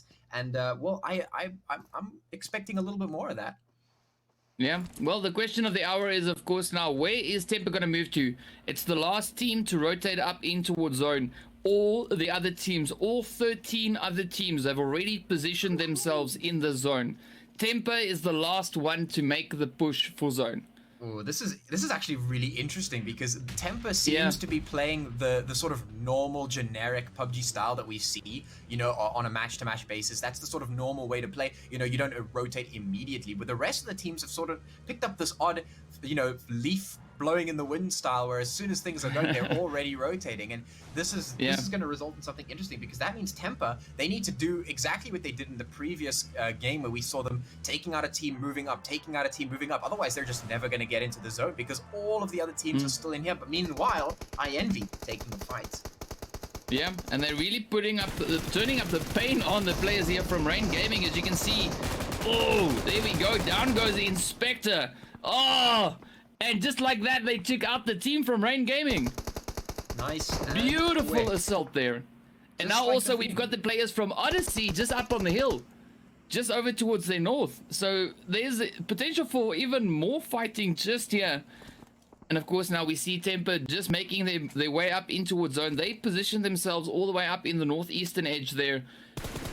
Fairly, I would say they're kind of far away from you know, the other teams.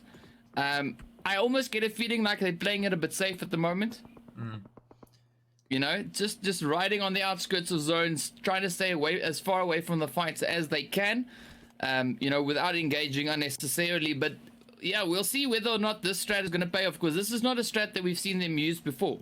Yeah. Usually they're in the zone, they're in the fights, and now they just you know, laying back a little bit, saying maybe not this round. Yeah, I mean, it is definitely an interesting change up from them, because like you said, we usually see Temper getting up into those fights, getting the frags, getting the placements, and it's interesting to see them take a back seat, because a lot, I feel like, you know, some teams, maybe they say, okay, we're riding the wave now, we're doing so well, we don't want to give that up, but really there's nothing to lose by getting aggressive at this point. Every point counts, and you know, you really have nothing to lose by making a go at it and trying to sort of force some more fights to happen and things to happen. They're playing really, really passively. Maybe they're waiting for more teams to knock one another out before they really start making their moves. Maybe just go in for the teams as when they're less on the board, you know, maybe not trying to get involved in the chaos that they feel like is maybe happening on the map, just because there's so many teams in one place. They're like, yeah, we'll stay back for the moment until there are less teams on the board for us to worry about. Yep.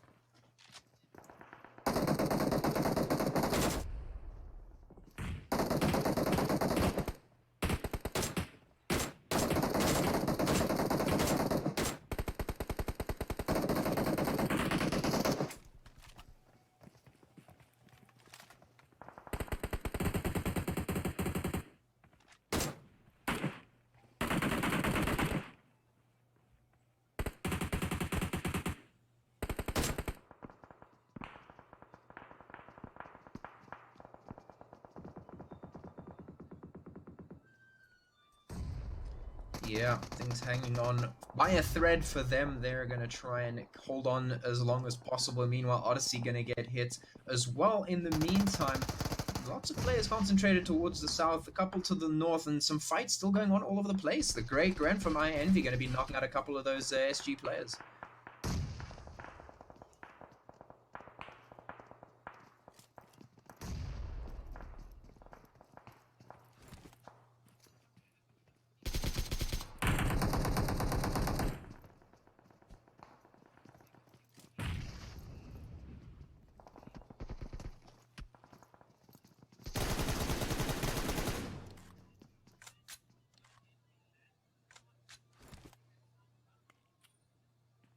Yeah, they're doing quite a bit of work, and that's no surprise. That is also one of the teams that we were keeping our eyes on going into this one. So no surprise that they're doing some decent work here, getting themselves some kills going on here. And well, now I'm interested to see if Tempo will actually move up, because they're right on the outskirts. They're right next to Vibe, and they're going to need to move in pretty soon, because that blue zone is slowly but surely encroaching.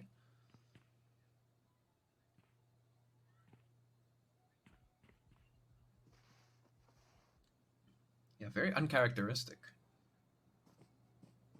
Generally don't see that kind of stuff from them. We actually see a couple of teams now taking towards the edges of that zone, as now the new one gets chosen, and we're looking at one all the way towards the west. So that's a very interesting switch up of some of the zones here. We've gotten some central zones, some southern zones, and now we're sitting with some zones all the way towards that western side. And well, now we're just waiting for those teams to rotate in. You can see Odyssey right towards the northern portion. They can just move their way on down. Oxium all the way to the side. They also be able to make their way in. INV right in the center of the zone, and on your screen here you can see BBC now also trying to make their way up. Of course, they have a little bit of a distance to cover, so they might just want to get going. They're going to hop in their vehicles, get all the way in towards the zone. House of Anubis is going to be rotating around the side to try and avoid all of those fights, but it's BBC moving in. Dark Dragons, Vibrant also need to move in, but Tempo, once again, all the way towards the outside. It's going to be a slow game from them. They're going to take their sweet time moving in, and we'll see if that works out for them or not. For the moment, we're just having a look to see if these teams can get themselves into that zone safe and sound, which definitely is going to be a challenge. You can see BBC taking some heavy fire right now. Yeah, BBC definitely taking quite a lot of fire there. And of course, you've got the players there from the 4U Quest team now also just moving up right there on the edge. We've got the players from Blink, I believe that is, just trying to rotate up in towards their position as well. Oh, shots all over the place, and we've got several more hits coming in on the Spaza Gaming team now. Yeah, and well, the aggression's definitely about to continue, because Tempa's now getting involved in the fight for the first time in this round. Some shots going forward all across the board. North, there's a whole bunch of teams fighting out in the south. There's a whole bunch of teams fighting it out. You can see BBC getting in the action. The Dragons going at it. Everyone just putting in the fights, and this is because we have 11 teams in a tiny zone right now. Yeah. And we definitely see these players here from Vibe. They're playing a pretty good game here. You can see them just moving back and forth, trying to get that angle on the players there from Odyssey. Odyssey down to their last few. Well, they're still on a full squad. I could only see one there for a quick second. But they're making their way around. Everyone are just trying to push in. As you can see, the skill feed also is just absolutely insane. We've got some grenades going all over the place. INV putting those hits into the House of Anubis. Oh. Vibrant takes out the players there from Odyssey. What a play. Yeah, not to mention BBC putting those hits in as well down towards the Dragons. They're getting hits, and I think they're down to their last player as well. Shek looking to be the last one there. A lot of teams getting wiped out pretty hard, taking lots of casualties. And I mean, Tempa's down to their last player, as you can see here. They haven't gotten any kills this round just yet. Yeah. So the strat that they were trying for this round, that clearly isn't working. Yeah. Yeah, definitely because, uncharacteristic from them. Yeah, it really isn't working for them. They're not getting any kills. They've only managed now to make it up into the top 10, and there's one player left. Yeah. One. Yeah, I mean, and they're Mayor's surrounded by teams. He's gonna have to play a slippery game if he wants to get the team up in the top 5. Yeah, and it's going to be really hard work for him, of course. And INV, as you can see there, just tapping those shots away over towards the players that we've got off in distance. That, of course, being the players there from EFX. They're, of course, right next to Mayo. So you can see Mayo just in the scopes there of Inspector. Oh, Slay blowing himself up. What happened there? Yeah, that's a bit unfortunate. Yeah, that's a big oof right there. I mean, you don't want to be doing that at this point in the match.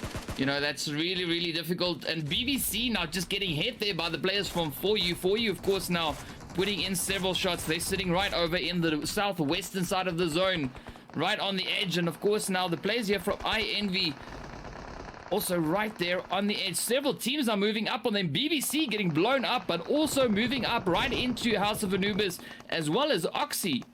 all in this one compound, as you can see right there on the map. Wow. Yeah, they're just gonna get absolutely clapped right there. It's never the best option to be just clumped up with a whole bunch of teams in the same spot. And, well, getting in there is gonna make things chaotic, and that's gonna mean that tons and tons of frags going this way. And that is iEnvy now capitalizing on the fact that House of Anubis is right up here with Frobis. Yeah. And there we go. Mayo is sent back into the lobby. Well played there to the players from EFX. So Dempa going to the lobby empty-handed, going out in 8th place. Yeah. So that's really not a great start for them on day 2. Yeah, definitely not what we're expecting from them. We were expecting a whole lot more, and well, we really didn't get anything from them. No kills, barely any placement points. Very interesting stuff. I'm wondering if they're going to maybe switch things up in the next one. I hope they do, because otherwise we might just see them fall off of that glorious position that they're holding at the moment. But what you can see here is quite a number of teams just holding this odd sort of circle just around the edge of the zone, trying to slowly move in. Nobody wants to get into the center, otherwise they put themselves in the line of fire. Everyone just sticking to the cover. And lots of players in such vulnerable positions here.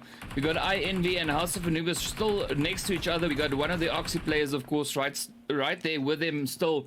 We got Blink all the way over towards the southern edge. None of the teams in zone at the moment. The zone shrinking into the central part once again. And that is a very difficult place to be fighting from. You can see the players here from EFX just trying to land a few hits into the smoke for some odd reason.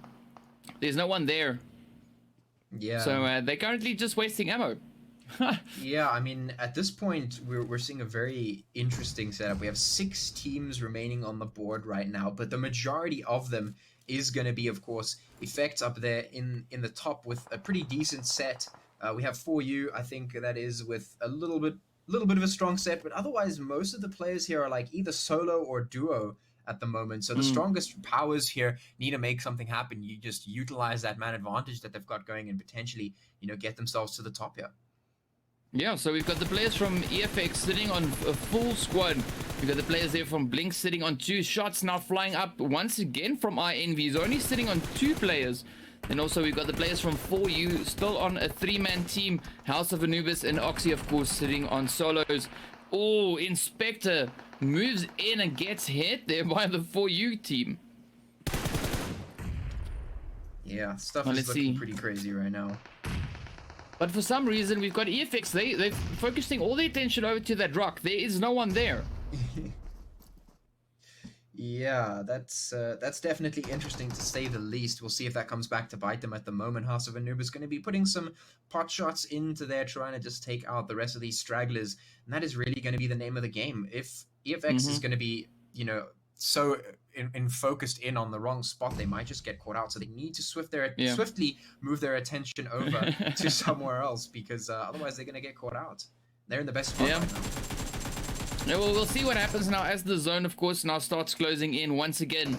We're going to have that final shift, and so many players still alive in the zone, 11 of them. The shots, of course, now flying all over the place. We've got iEnvy trying to out-heal the zone, does not get that right.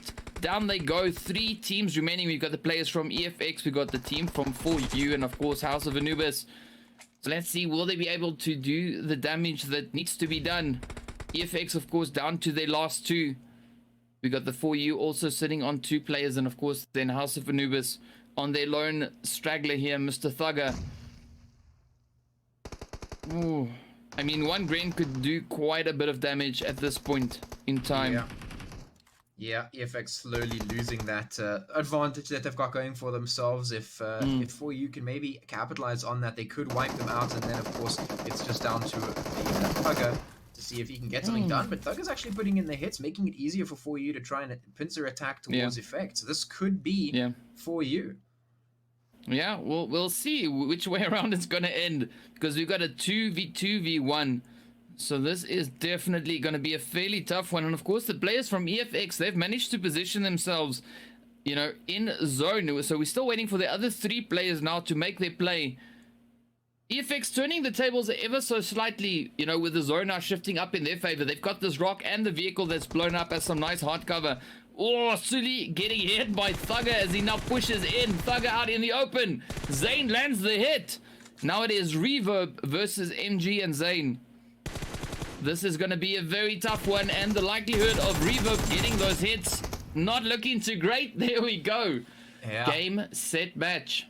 Done and dusted. So for you, managing to come out on top of that one, but you know, a very interesting set here, because for you coming out on top, Effect coming second, House of Anubis coming third. That means we don't see the team that we expected to come at least in the top 3 or top 5 nowhere near that mark. Temper all the way down in 8th place. Yeah, I mean, we got INV going out with 13 kills, as you can see there in 5th place. We got the House of Anubis finishing their playoff on 9 kills. We got EFX coming in with 14 kills in 2nd place, and then of course the players there from 4U finishing off with 8. So that's some really high kill counts, and you know, aside from the positioning points they're getting, those kills really count for quite a lot. And of course we can see the players there from Vibe finishing off with one kill apiece. So they finishing off with 4. Then of course we got the players from Temper, no kills for them. So I think that's going to hurt their position ever so slightly. Yeah, it certainly will. It certainly will. A couple of teams really not performing as we expected them to, and some other teams maybe rising to put themselves on the board, get those points in, which is quite interesting, and a very interesting set of zones there as well, just landing slap bang in the center of the map. So really, we're getting pretty much everything from north to south to right in the middle. Everything is has been explored, and these players, they've had to keep on their toes. And we also saw a very interesting strat coming out from a lot of these players. You know, this very light, quick on their feet type play, and well, it had some very interesting results. Maybe threw some of those top teams off their game. Yeah. Well, it was definitely a very interesting thing to see, you know, all the teams being so mobile throughout the match. I think it's a good change, because it really changes things up. It really takes that expectation away, and the players can't really predict where anyone's going to go. Seeing that the whole squad is being mobilized and moving around, it makes it very tricky to keep track of where everyone's going. So I think that was a pretty good play. Yeah. But what was odd was, you know, seeing Temper playing that super passive play for this match. Yeah, that was very odd. In any case, I guess we'll see what happens in the next match, because I'm sure that the desk is waiting for you guys. So I believe, I'm not too sure, but I think we'll be handing it over. Yeah, well, we'll find out. I mean, if this is how we kick off today, you know, we're just waiting to see what's going to happen in the second matchup. And yeah, I think with that, let's jump over to the analyst desk, and we'll be back in the second match. Alright, thank you so very much, Patchy and DK. That was indeed an entertaining match, and especially coming into week 3. Finally, JXP Temper not being able to take on that marathon lead is just the thing that we want to see in the league, because we want to be able to see other teams pick up the pace and showcase JXP Temper that your temperament ain't right for this league, mate. Yesterday we saw 4UK trying to get a chicken dinner, and today they succeeded. Finally they got a chicken dinner.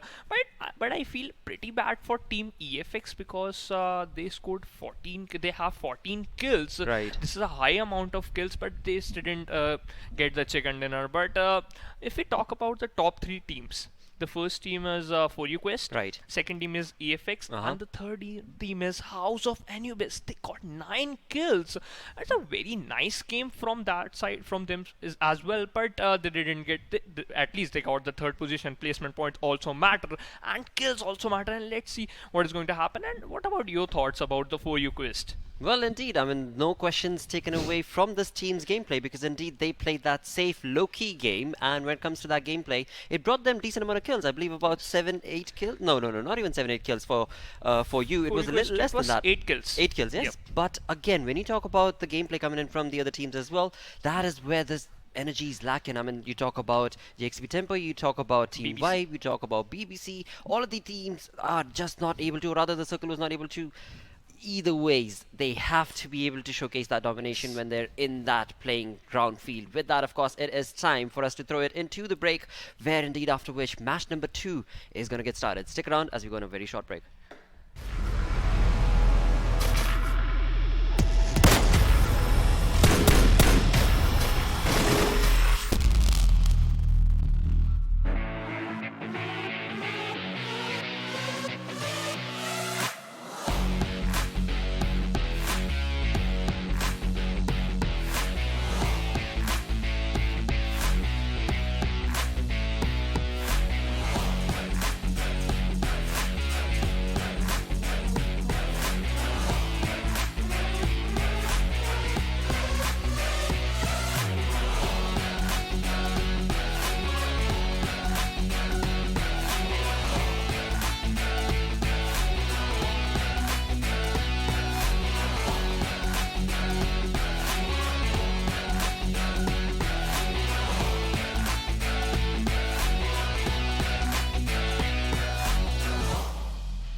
Hello and welcome back once again to Umzansi Esports League by Nodwin Gaming. You're joining us live on Jinx TV, and we are, of course, in the PUBG Mobile segment. And there's, of course, a little bit of change on the analyst desk. As you can see, we do have the incredible personality on board once again. Thank you so much, mate.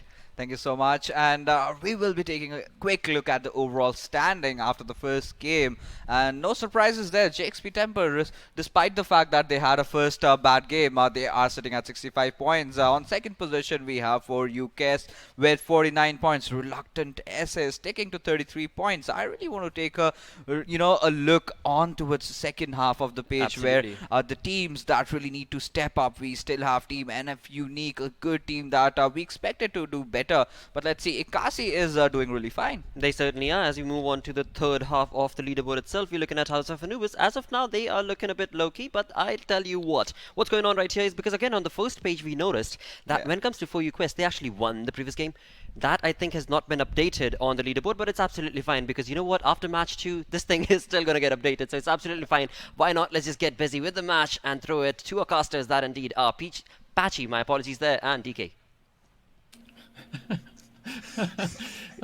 Peachy, how you doing, Peachy? Yeah, I'm doing peachy, man. I don't know what to say other than let's just get straight into the game. We saw some very interesting performance coming out from Temper. Very, very uncharacteristic stuff coming out from them, and I'm wondering if they're going to work on maybe trying to just fix it up going into this match right here. And you can see that flight path going all the way on the west there and just over the military base as well. So we've got access to that particular spot. And I'm interested to see how many teams are going to be dropping down in there.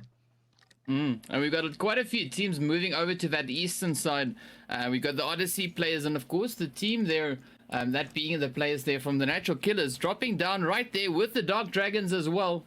You know, so, well, no, sorry. It's the Dark Dragons that moved in with them. Sorry, I couldn't read today. And Tempo, of course, right there with them. So this might be a very interesting start to the match. I mean, if you take a look at that zone, I definitely have to agree with you because that zone has like thrown all of the teams down into the, towards the west and towards the south. That means all of the teams, that's House of Anubis, that is, I don't know if that's Mega 6 or Sparza, but also Gaming. Tears of Chaos. All of them have to make their way all the way to the top. That zone is so high in the north. Yeah, and that's a crazy shift on that zone. Just starting the match off with a zone like that already is it's quite crazy. And we can see a few more shots now coming in there from the players from Vibe right over there towards just north of Pachinki and the school area, of course, as well. Here we go, Mr. Pounds just moving in, trying to get those hits in.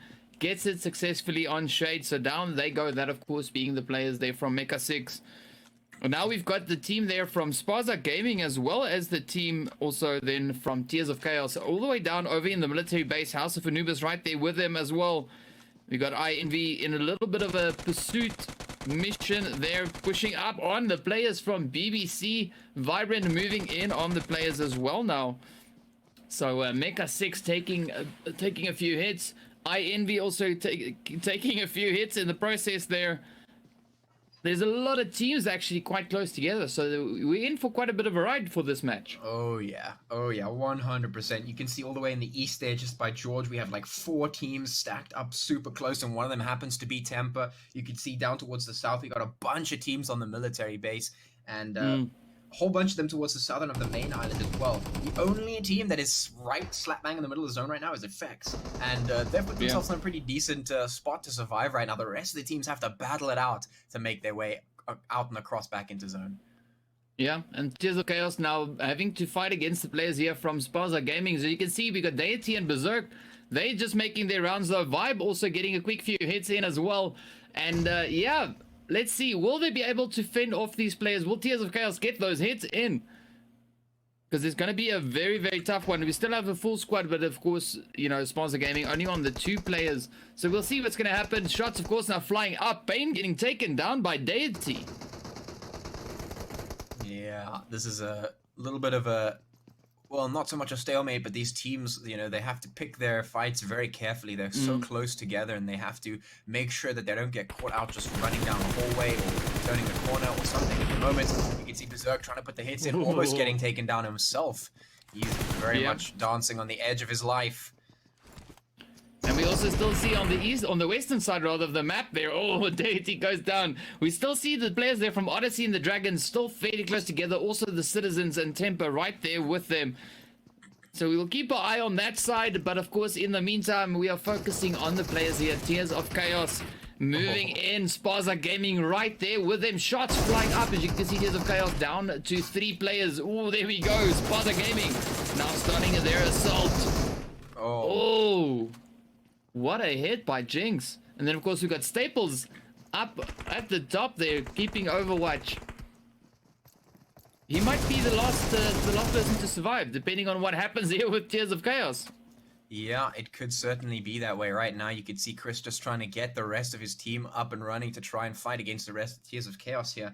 Because this fight, it's inevitable. They cannot leave without taking one of the other teams out because they're stuck here together and they're so far from zone, they need to free themselves up. And that means they have to push this fight all the way to the top. And well, Staples might just be the only one surviving, you say, but in any case, it's going to be Tears of Chaos instead, who are the ones who only have one player surviving.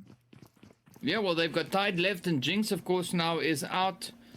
So I wonder where Tide is. Well, Tide is quite far away from the team. He's decided, no, well, I'm done with this fight. I'm just going to try and make it up over towards the main island. So he's, of course, now rotating up all the way, heading over towards that eastern bridge. We've got House of Anubis sitting over at the Nova Crates there. And a few more teams still sitting fairly comfortable in zone. We see the team there from Citizens, of course. They've already started their rotation, heading further up in towards the zone. They might start approaching the players from EFX. And as you can see now, Jinx is just bleeding out. No one there to get the res in. So that, you know, the control of the region here is pretty much going over to the players there from Spaza Gaming. Yeah. So we're just waiting now to see where the remainder of the squads are going to go towards. We've got Vibrant holding up in school. We've got the players there from Rain Gaming over at the Watertown Citizens just to their north. And of course Temper now making their move. We've got the Dragons fairly close just to their southeast. So I'm waiting to see what the Dragons are going to do. Are they going to move up? Are they going to go hunt for the Temper team here? Or will Temper make a rotation up to somewhere safe? Yeah, I mean, right now you can see the last remaining player from Tears of Chaos. He's just kind of making his way up, trying to get up there. You know, the best he can do at the moment is sort of just get into a position where he can try and stay alive for as long as possible. Maybe get some positional points that can really come in handy. But yeah, ultimately, maybe he can throw a spanner in the works of one of the fights happening. But I honestly don't see this going very long. You know, it's going to be a difficult time for him to just stay alive, especially considering there's still 15 teams on the board. And, well, most of those moving up in towards the zone. And actually, once again, we see a lot of teams in the center point of that zone moving up, keeping that sort of maybe just taking a little bit of what they saw in the previous round, what we were talking about in some of the previous matches over the last few weeks. You know, just seeing that being in the center of that zone is so beneficial, so helpful. A lot of these teams really just quick on their feet to get there. Yeah, and I'm waiting to see what's going to happen now, because you got Citizens, as you can see on the map, they're just sitting over towards the southeastern side. We've got the Dragons, they're now rolling up. Now I'm wondering whether or not any of these teams are going to roll up right up towards Temper, because you can see Effects also, they're moving about, still trying to decide where they want to go exactly. And then of course the Citizens, as you can see, they've positioned themselves in that compound, and the Dragons now rotating straight in between Temper and the Citizens. So I'm hoping that they might start circling back and you know, pushing up into that compound where we've got the Temper team just lying in wait. Yeah. And we'll see if that does come back to bite them, or if Temper's new set of strats will come out to work eventually. It didn't work out for them in the first round, and well, we'll see if it's going to work out here. Second time, maybe, will be the charm for them. We'll see. In any case, hopefully they do a little bit better this time for their sake, at least. If they want to keep that lead going for themselves, they're going to have to perform as best they can. Otherwise, they might just be overtaken by a couple of the teams vying for that place. One of those being, of course, BBC, who also didn't really place too high in the first map. Yeah, no, that's very true. And, you know, just looking at that zone now, we got so many teams rolling up from out the blue zone. There's so many of them still in that blue. We've got the players there from Spaza Gaming. They're still sitting all the way down in the military base. We got the INV team and BBC getting very, very close right there on the eastern side of that zone. We got that lone player there from Tears of Chaos not too far behind. And then, of course, you can see the players there from Rain Gaming. They're now rolling up in towards zone. And maybe they might, you know, throw a bit of a spanner in the works, as you said there. And For You also now rolling up right there, close to the players from Vibe. So yeah, there's a lot of potential for a lot of teams to kind of get dethroned in a sense. Yeah, for sure. Temper obviously looking to get their groove back, maybe get some points back on the board, and you know they're not as aggressive as we've seen them be in the past, very passive, but at least they're in the zone this time. In the previous map, we saw them outside a lot of the time, and that didn't make it easy on them to get in. This time around, they're in that zone, mostly centered, so they still have the a good position to be in, good time to rotate and whatnot. But at the moment, I'm seeing a lot of teams once again still being quick on their feet, getting in towards that zone. You can see House of Anubis not letting BBC run free at the moment. For You also taking a bit of damage. Ooh, yeah. So that's the players there from Rain Gaming. They're putting those shots in, and Vibe now seems to be rolling up into that position as well. So we're still waiting for these last few teams to start making their way in, but in the meantime, they just Rain is just tapping away those hits. Yeah. Oh, Vibe also now about to join the party there. So we're gonna have our action, the action that we've been waiting for. You can see up comes one of the team players there. Gunner now just rolling up. Oh, down goes Sneak. Well, sorry, Sneak gets the hit in. My bad. Yeah, I mean, it's really good to see these fights breaking out, happening a bit more consistently. It really does give these teams a chance to change things up. And, we were talking earlier about how being aggressive, making sure you're active across the map is really, really important. And, I think we've seen the result of that in the previous map. We saw them, all these teams that usually we don't see at the top of the leaderboard because that's where Temper is, that's where BBC is. We saw these new teams rise to the top because they're being active, because stuff is happening, and that's really throwing these top teams that seem to dominate the more slow and passive metas, by capitalizing on it. They can't capitalize on it anymore because you're actually moving around and making stuff happen, and that's really throwing them off. And that is how you change things up. That is how you dethrone, as you say, the kings on the top. So yeah, a really really great set of things happening across the board, and I'm interested to see this unfold. Yeah, and of course we still have the players there from Vibe and Rain Gaming very close together. A few other teams in the vicinity, but not really that close to really engage with these two teams here, leaving them so that they can kind of just battle it out right there in almost central part of the zone. You can see Squeak, Sneak, and company, all of them right there, just trying to figure out if they can, they're trying to figure out where these players from Vibrant are, because they did see them not too long ago. And of course, as we can see on the map, they just positioned over towards the south. Yeah, a couple of teams just along the outskirts, but most of them within that zone. You can see as the new zone gets chosen, it is all the way down there towards the southwest, which is going to push those teams down into that particular portion. That's going to mean they're going to have to make their way down. That, of course, being Effect, Tears of Chaos, BBC, Dragons also going to have to make their way in. House of Anubis all the way on the outside as well, but some of the teams already inside that zone looking pretty happy about that. And we're seeing the players there from Oxy doing having a bit of a passive play for this round.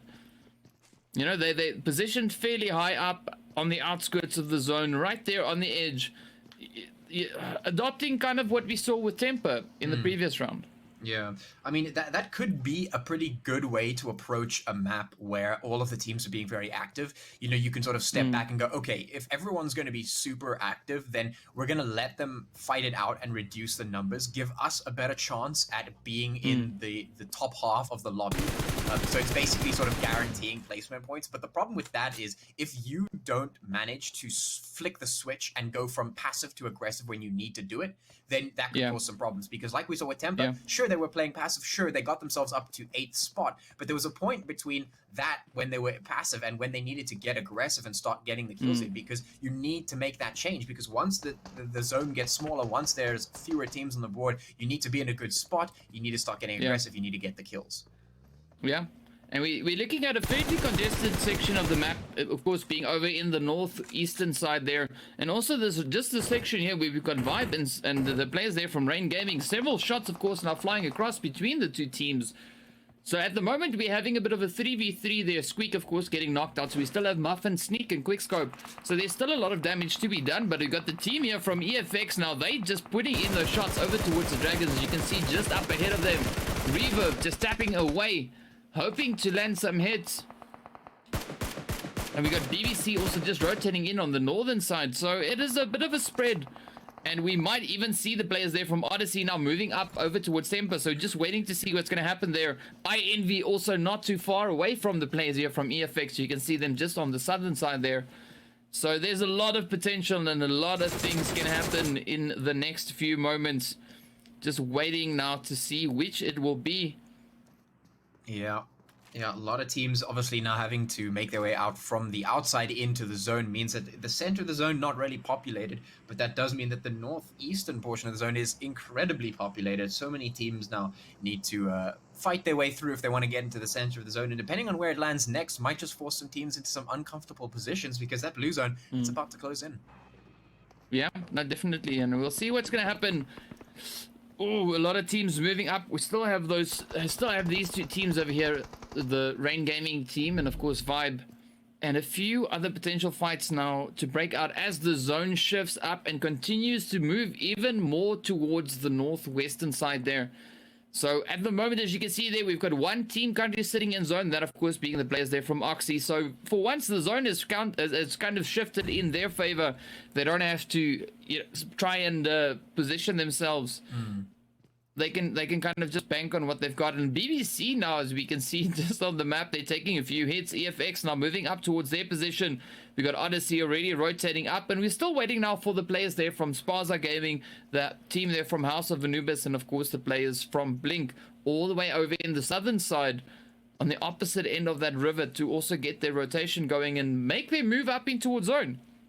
Yeah, I mean, just like you said, Oxium, getting in a really lucky spot there at the very least. Like I said, they have to flick the switch, but this has actually worked out perfectly for them because they're pretty much centered around that zone. They don't have to go anywhere. They don't have to fight for a position. But this is the point where they need to make that change because there's a lot of teams that are about to come in there and they need to win these fights. And one of those teams is Temper. Yeah, and Temper's pulling right up beside the players here from Oxy. So this is a pretty good time for them now to start getting those hits. And you can see Yanni and Riggs, they're right there with them. We got the players here from Rain and now making their rotation in as well. And yeah, the teams are all slowly but surely making that push up in towards the zone. You can see some of the teams, of course, now that being the players there from Blink and the team, of course, from House of Anubis on their way in. Oh, Oxy now getting hit by Temper. Oh, we got Grobbies and Oxide, the last two remaining players now for the Oxide team. Temper still on the 4. So now I'm curious to see whether or not we're going to see some teams pushing up into that position. But of course now Vibe just capitalizing on the position that they've got, trying to pick off the teams as they now start rotating in. INV, of course, being the team just off in the distance there. And that northern side of the zone is getting pretty crammed once again. Yeah.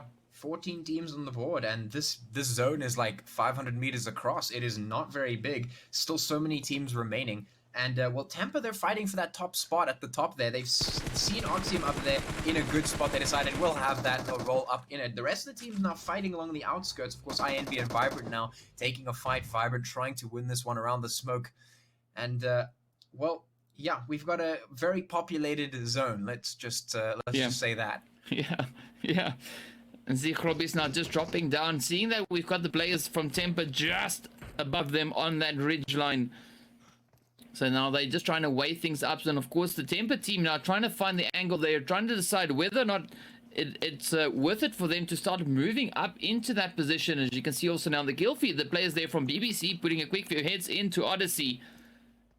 Oh, there we go. Some nice action. And a lot of the teams now, looking at the map there, you can see they're starting to roll up into the more central part of the zone, trying to get that move in. And EFX, of course, now battling it out with the players there from Rain Gaming, which I think is down to the last one. Yes, Quickscope is very low on health. The lone survivor, Helios, drowning in the process.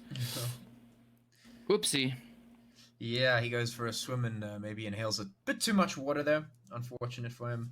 But that zone, well, it's now absolutely minuscule. It's like 400 meters across. All these teams, of which there are 14 and 34 players remaining, need to get their way inside here, which means that, well, the real estate is not free. They're going to have to fight for it. Yeah, no, definitely. They're all going to fight, and it's going to be quite a bit of a fight getting it into the zone. As you can see, the players there, the Dragons now just closing in on EFX. Ooh. Will they get it? Revo doing a quick drop shot, gets the hit in on Nero. Dan, the man, moves up, causes a bit of a distraction there, and then of course they manage to get those hits going in. Ooh, there we go. So off they head right back into the lobby, and we're waiting now to see where these teams are going to go to. We got the Dragons, Odyssey still moving up there close to BBC. BBC left with their last player, who's now being caught in the blue zone. We've got the players here from 4U all the way over in the southern side of the map. They need to push up in towards that zone. Also waiting for Sparza Gaming to make the move in. There we go. Tears of Chaos getting sent back to the lobby. So that team is now down and out. We're down to 9 and of course 26 players. As you can see, the players now all starting to move up. We're waiting for Vibe and of course the team there from Blink to get their rotation done and sorted. And we're going to see some casualties in the process as well. Yeah, some fights all across the board, reducing us to 9 teams at the moment. Odyssey now moving up on the Dragons to try and take them out, wipe them off the board. But interesting thing to note here is that Temper finally making it into that top 10, leaderboard on the spot on the leaderboard. They've actually done exactly what it is I was describing. They got into a good spot and they're flicking that switch and hopefully getting a bit more aggressive here. Yeah. No, it's amazing to see, and I mean, they're already sitting on 5 kills from what I could see there. Well, they've upped it now, sitting on 6 kills, so they're definitely climbing up the ladder. Their shots flying all over the place. The Dragons now battling it out with the team there from Odyssey. Hit after hit, battling in the smoke. Oh! And the Dragons land that final blow on the Odyssey team, so we are now down to 6 teams. House of Anubis sitting on 1 player. We've got the team there, of course, from Temper sitting on 3. We just said goodbye to Flacco now. And we got the team there from Sparza Gaming. They're just over towards the south. As you can see them now just crawling up over towards the team there from Temper. And we also have the players there from Oxy still in that compound. Vibe also now trying to roll up. But at this point in time, it is not too great to go into center, as there's so many teams that has positioned themselves on the outlying region there. So if you go into that central part, you know, as we saw now, the shots just start flying up in in all directions. But how's the zone shift there? We got the players from Oxy pretty dead center in that zone. Yeah. Beautiful shift there, right into the compound where they are situated. Yeah, that's a pretty lucky one for them once again, actually. A very good turn of events for them. I have to give props to Dragons for clapping back on Odyssey, because it was Odyssey who actually initiated that fight and started hitting the Dragons, but Dragons managed to turn that one around and take them out. So that is definitely some really nice stuff to see, you know, like that is just a testament to, you know, you being able to counter the aggression that gets shown on you. You know, just because somebody initiates the fight doesn't mean that you can't win it. And that's a good example of that. But right now, that's very, very small. We have 6 teams, 13 players left on the board. The Dragons now making their way down slowly but surely. Vibrant just in towards the northern portion of that zone. Temper off towards the west. We have our lone remaining player, Thugger, for House of Anubis, just down there towards the south. But the fights are not about to stop anytime soon as Temper make their way in. Yeah, and the Dragons are on the prowl. They're rolling up in towards the zone. Temper also taking a quick pot shot there at some of the players from Sparza Gaming. Sparza Gaming now down to their last one. We've got Grobbies. Was he on fire there? Did I see that? Was he just on fire? I mean, maybe. Well, we know that it's getting pretty hot in this match, and everyone is now starting to move in, but that is definitely taking it to the next level. We've got Temper now just closing up, well, in rather, right on the players there from Oxy. We got Oxide and Grobbies now just trying to hold on. The Dragons, of course, over towards the north, as you can see there. We got Sparza Gaming with their last player off on the edge, and Temper now starts the push right into Oxy. Grobby's getting knocked out in the process. Down goes the whole squad there for Oxy. Beautiful push there by Temper. But now we might even see the Dragons trying to come in with a bit of a third party here. We've got 4 teams, 8 players. Temper taking quite a bit of damage. Nos, of course, being the only one. Well, he was. He just got the res in on Shady. Mayo is still down and out. So this is the perfect moment for the teams now to start their rush. Yeah, and you'll notice there are 4 teams remaining, but 2 of those teams are one-man squads. So right now it's really just a fight between the Dragons and Temper. And Dragons doing a good job at starting off on the right foot. So they're going to put in a decent Gren in there to get some damage in here. And this is basically the fight that's going to determine if Temper manage to get their way into those top 3 slots as we usually see them and get back their form. Yeah, yeah. I mean, a beautiful play there by Dragons. A beautifully played screen. We got Shady, of course, now trying to get that res in on Nos. We got Mayo right there on the side. We got the mollies now still flying in. As you can see, the whole place is lit. Oh, the Dragons really trying to get that next knock in. But Shady, of course, now sending a quick one out just to try and deter the Dragons from pushing up into this building. The remainder of the teams now, of course, being Staples there from Spaza Gaming and, of course, Thugger from House of Anubis. They're also in a pretty good position because if they start sneaking in now, they can really do some damage with the third parties from their side. Yeah, I mean, you know, Thugger could really put some damage in towards Temper. Staples could do some decent ones to Dragons, but, you know, the real question is, are they just going to take the pot shots or are they going to play this one smart? Because they could wait for the Dragons or Temper to start putting the serious damage in on one another and then capitalize on the remaining team who's still trying to res back up. Yeah, well, there we go. Staples getting sent to the lobby. So we've got Thugger, the players there from Temper, and the Dragons, our last 3 remaining teams. So 3v3v1. Now this is the point where we'll see who's going to get first, second, or third. So the next team to go out, obviously, well, I'm stating the obvious here, but we'll see in what sequence, you know, which sequence it is that they're going to be going out. And Shady getting knocked out there by Thugger. Oh, So yeah. a lot of oh man, there's so much that can happen in the next few moments. Yeah, absolutely, Temper. We can only holding just on. sit and wait. Yeah. We can speculate. Yeah. You know, so I can promise you one of these 3 teams are going to get third place. Yeah. That's guaranteed. I just Yeah. don't know which one just yet. But Thugger putting up quite a performance. They're pushing up, getting yet another knock in on one of the Temper players there. Yeah, this is actually a really critical play by Thugger because this is going to make it so much easier for the Dragons to be able to take this chicken. Of course, Temper, they're trying to get themselves back onto form, trying to get that chicken once again. But if the Dragons have anything to say about it, and if Thugger has anything to say about it, it might just be the Dragons walking away with this one. Yeah. I mean, it all depends on how Thugger plays this next part. But the Dragons, they have not rotated from their position. They're just lying in wait, trying to see what Temper's going to do. Are they going to get out of this compound or are they going to try and stay there? And of course, Thugger, he was just testing, trying to see if there's anyone on the lower floor. So he's now established that there's no one there. So everyone is pretty much above him. But I don't think he's got any grenades or anything on. Oh, lands a hit in on Shady. Oh, up comes one. Oh, nice, 2 for 2. That is so brilliant. Thugger is just This could be absolutely it. insane. Oh. Wow. Wow. Up Wow. comes the Dragons and they finish it off. Wow, I absolutely mega mind coming out from Thugger. He Wow. single-handedly put the Dragons on top. Single-handedly. Wow. Wow. Now that just- was beautiful. I mean, we got the Dragons finishing their play off on 10 kills, as you can see there. We got Tempe finishing off with 12, which is a little bit better than going home empty-handed as they did in the first round. And then, of course, there, Thugger getting those 2 kills, and Pronto also sneaking a quick one in a little bit earlier. But yeah, that was an amazing play. What a way to finish off a match. I mean, kudos to Thugger there.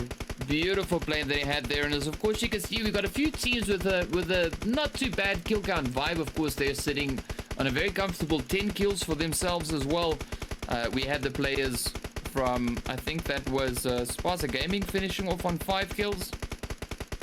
So there's some nice kill counts as we go down the list here. But a big majority of the teams getting sent to that lobby empty-handed. Yeah, I mean, it's just, that was really, really great to watch. We saw the sort of the evolution of the previous play that we saw, you know, the whole quick on your feet thing evolving into a more thought out sort of process where they're still moving in, But this time, the players were really sort of encouraged to do a whole lot better, and we saw Thugger. Just, I have to give props to that guy. Just coming on with Yeah. one single player remaining, you're like, you know what? I'm gonna make something happen, and that's why we always say there's always a possibility of that one single remaining player to Yeah. do something, throwing a spanner in the works, as we call it. And that's exactly the perfect example of that, because he was there, he found a team sitting in that building, he was like, all right, cool, I'm gonna go and give you a bit of a run for your money. And not only that, he Yeah. took out 2 of the players, and that pretty much gave Dragons the perfect opportunity. They were like, all right, cool, Yeah. we were waiting for this to happen, here we are, there we go, Yeah. thanks for the win. Yeah. And they took it, and that Yeah. is just amazing to see. So yeah, really, really great showing here from the team's temper, trying to get back into form, and ultimately GG to the Dark Dragons. And well, I guess with that all being said, we will toss you back to the desk. Alright, thank you so very much, Bastion DK. What a game number 2. I mean, that was taken away from JXP Temper, and indeed, House of Anubis Thugger picking up the pace, bringing in that domination, and one-man force, one-man army. What a play that was. Again, I mean, DD is going to be really, really happy with that performance. Absolutely. I was flabbergasted when I saw that nade coming in, taking down Shady. Then he made that very ballsy push. I thought maybe for a second he'll just go inside the compound and go all guns blazing, but he kept his calm. He was just patient. Mayo jumped out. He took that knock, but Nos was just too much for him. And with that, he definitely dealt most of the damage and made things easier for Dark Dragons. They were just waiting around. They were just stalling things down. They were like, you guys fight it amongst yourself. Whoever survives, we're gonna take him down. And that is how the story unfolded in the second game. Dark Dragons taking the chicken dinner. Northern Circle, something really I loved watching that, because after a long time we're getting to watch something of a new circle that we've been missing so far. Absolutely. I mean, talking about the circle in the past, basically round 2 itself, if we were to summarize, the circles have been really vivid and all over the place at the same bit of time, where the players are genuinely having to make that rotations, and that is clearly evident on the leaderboard as well, because so many of these good teams, based on that rotation not working out for them, are being caught off guard and are being brought down. But talking about caught off guard, let's talk about Team Vibe. Even though they finished 6th on position in this game, they've got 10 kills to them. Absolutely, and you have to get, and that will definitely reflect once the point standings have come up. You see Dark Dragons taking the chicken dinner with 10 kills, but JXP Temper will definitely be having 12 kills to the belt, and so they are sitting at 26 points. Dark Dragon getting 30 points out of it. Team Vibe, look at that, 10 kills, and now they are placed at the 3rd position with 16 points. Exactly. I mean, to be brought down that early, I mean, 6th position, alright, that's a decent duration that the team was able to survive for, but in that decent duration itself, they were able to bring down, again, I mean, top 3 teams, bringing down 30 players plus of the lobby is wonderful, and that is the kind of energy we're witnessing when it comes to round 2.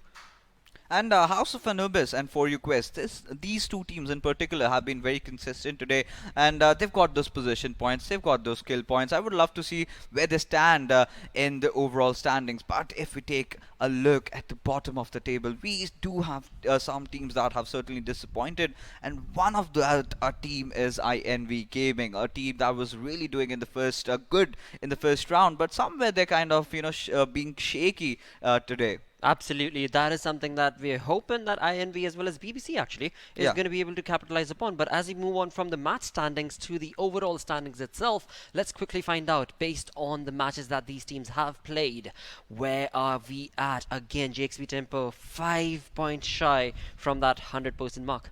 Yes, absolutely, and 43 kills, that shows the level of dominance these guys are having, but in the last game they could have done better, certainly what they are capable of, and they were somewhere scared or kind of hesitant to take those fights. But For You Quest, they are surely, slowly but steadily trying to catch up onto them with 57 points, sitting on the 2nd position. BBC, though they did not have a good outing in the last game, but still are on the 3rd position with 39 points. But from here onwards, till the 8th position. Yes. Look at that. Look at the point difference that we have. It's just that one game, a couple of kills, and then you're right on top. Exactly. I mean, that's what we're witnessing right here from 3rd to the 8th spot, where indeed the difference is so very low in terms of the total points that these teams have accumulated for themselves.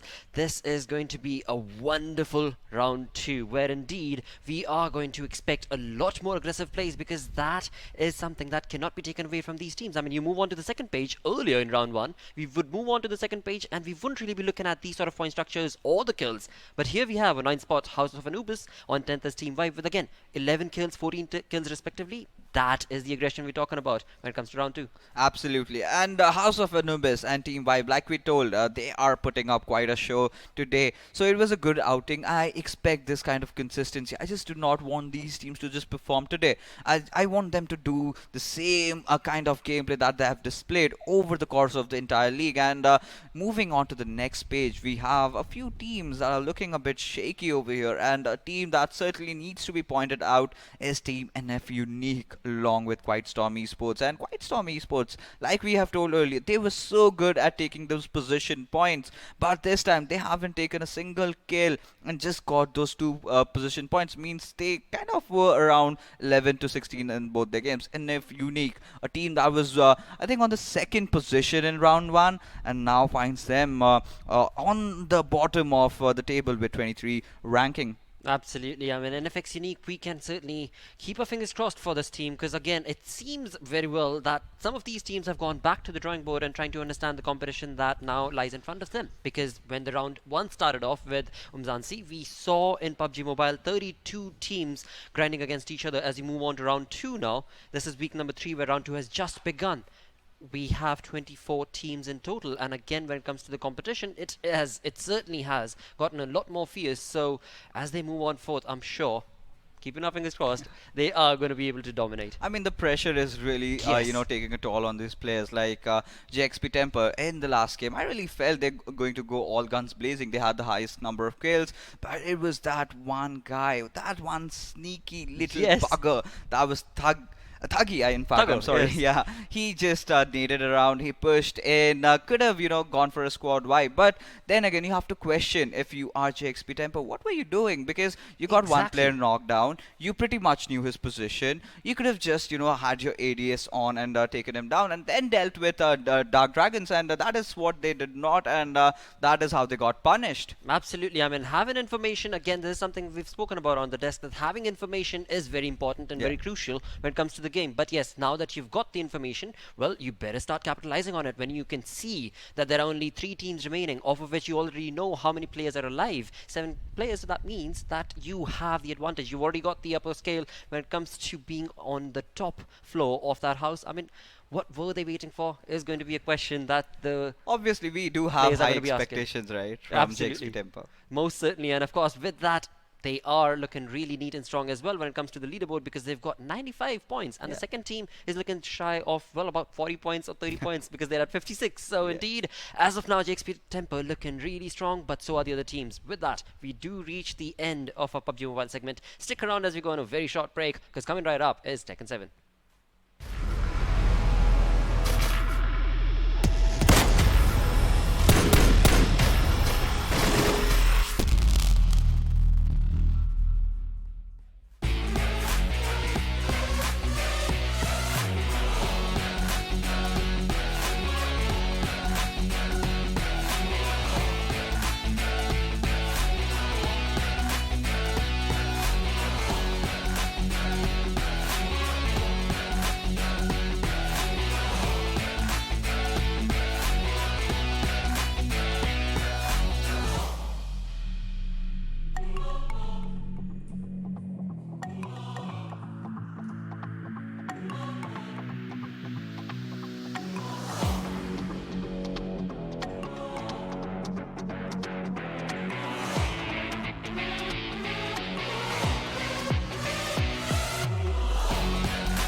Hello and welcome back once again to Umzansi Esports League by Nodwin Gaming, coming to you live on Jinx TV. Certainly hope your weekend has had a wonderful start, because right now what's about to get started on the Umzansi League, of course, is Tekken 7, for which we do need to get into a conversation with our analyst, and it is none other than Phoenix joining us once again.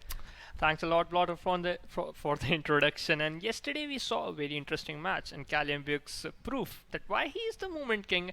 And today we have Tifo Marduk versus SlyRsi. The Marduk, we know which character he chooses. It's obviously Marduk, Tifo, M-Dog. His name is M-Dog, my apologies. His favorite characters is Marduk, and SlyRsi chosen in first match. He choose Law. Let's Right. see which character he's going to choose. What are your thoughts? Absolutely. I mean, when you look at this photo right here, never mind the thoughts, mate, because all the attention certainly has to go down towards M4 M-Doc, because the way this dude has set himself up, it is just wonderful. It is absolutely wonderful. And along with that, I will keep my fingers crossed, because as of now, T4 has not been able to clutch victory, but hopefully today will be his day. But as you look at the overall standings as of now, Dax is looking real strong with the 2 matches that he has won. On number 1 position, Igidari right behind him with again the same exact stats, and Calium not that far behind again with the exact same stats. Now, as you move on forth from there though, that is where the turn of the moment kind of kicks in, because you're looking at T4M Doc, who's only played 1 game, Sly, who's already played 1 game. So this is going to be their second game, after which when we look at the leaderboard, you can have a better understanding of where these players actually stand against each other, having played 2 matches. Well, again though, no idea what to expect, because after all, both of these players are certainly wonderfully skilled, but the question will be who's going to have the upper hand. They both are finding their first victory. Let's talk about the characters. Okay, Marduk is a very nice character, but the attacks are quite slow. Right. But if the attacks get connected, they have heavy damage, right? And if we talk about Law, what Law have? Law have a dragon sign stance, right? He have a mix up of high and low attacks, which make the opponent clumsy, and he get really irritated, because Law is a very nice character, and his hop kicks are way more amazing. But these characters, they both lack in a single thing, which is same thing, which is the range. Right. Right. If we talk about the range, Marduk have the same range of attack and Law as well. But Law is quite faster according if we talk about in frame rates. And let's see what is going to happen. But I'll go with the T4M Doc. Absolutely, we will keep our fingers crossed for both the players, because again, I mean, as of now, they are looking real strong, or so I would want to say, because, well, based on the current stats on paper, they still need to showcase that skill. They still need to showcase that they have the determination and the skill and what it takes to actually be able to clutch a victory in their favor. But eventually, it all falls back down on those 60 seconds and the 3 rounds that they shall get busy with. But Yes. alongside all of that, the speculation still remains coming in from our side that we're probably expecting them to pick up Law, Yes. but we are not sure. I obviously were never sure. And if we talk about characters, one more thing which is more important, right? This is the arena. Right. If True. you take an arena of infinite stage, if you take infinite stage, then there is no wall. Yes. Just like if we talk about Calimbukis, when he loses, he takes an infinite stage. So there is no wall. He have a huge amount of so that he can backdash and dodge from the attacks. True. Right. And if there is area which have walls, then it includes wall damage. Yes. Yes. So it could be more lethal. And if we talk about Marduk have a low range, but if he launches the opponent, then you have no chance, because the combos and the mix-up is very lethal. The damage is very high, and Law is somehow is also great. We know that Law is a very again a very powerful character, but you just have to know that how you're going to use it. And if we talk about how you're going to use it, take an example of Iki Daddy.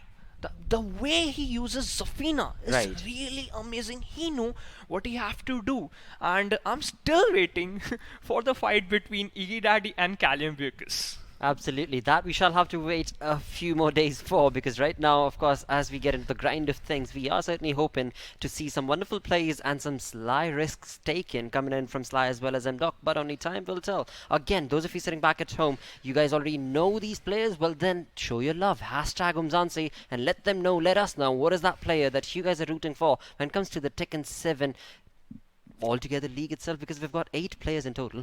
8 players in total who have been grinding it out since the past 2 weeks. This is already week number 3 that we're in. And when you talk about the prize pool, these lads are fighting for 84,500 rands, which is a phenomenal feat provided to them by, of course, Umzansi Esports League. But you're going to have to grind it out. You're going to have to showcase that determination. And as of now, as so beautifully pointed out by you, Phoenix, that one player probably has to be Iggy Daddy, eh? Yes, Iggy Daddy, because Iggy Daddy is one of the favorite, but for me, Callum Vickers is way more better than him. Okay, Alright. let's start. Let's talk about something different.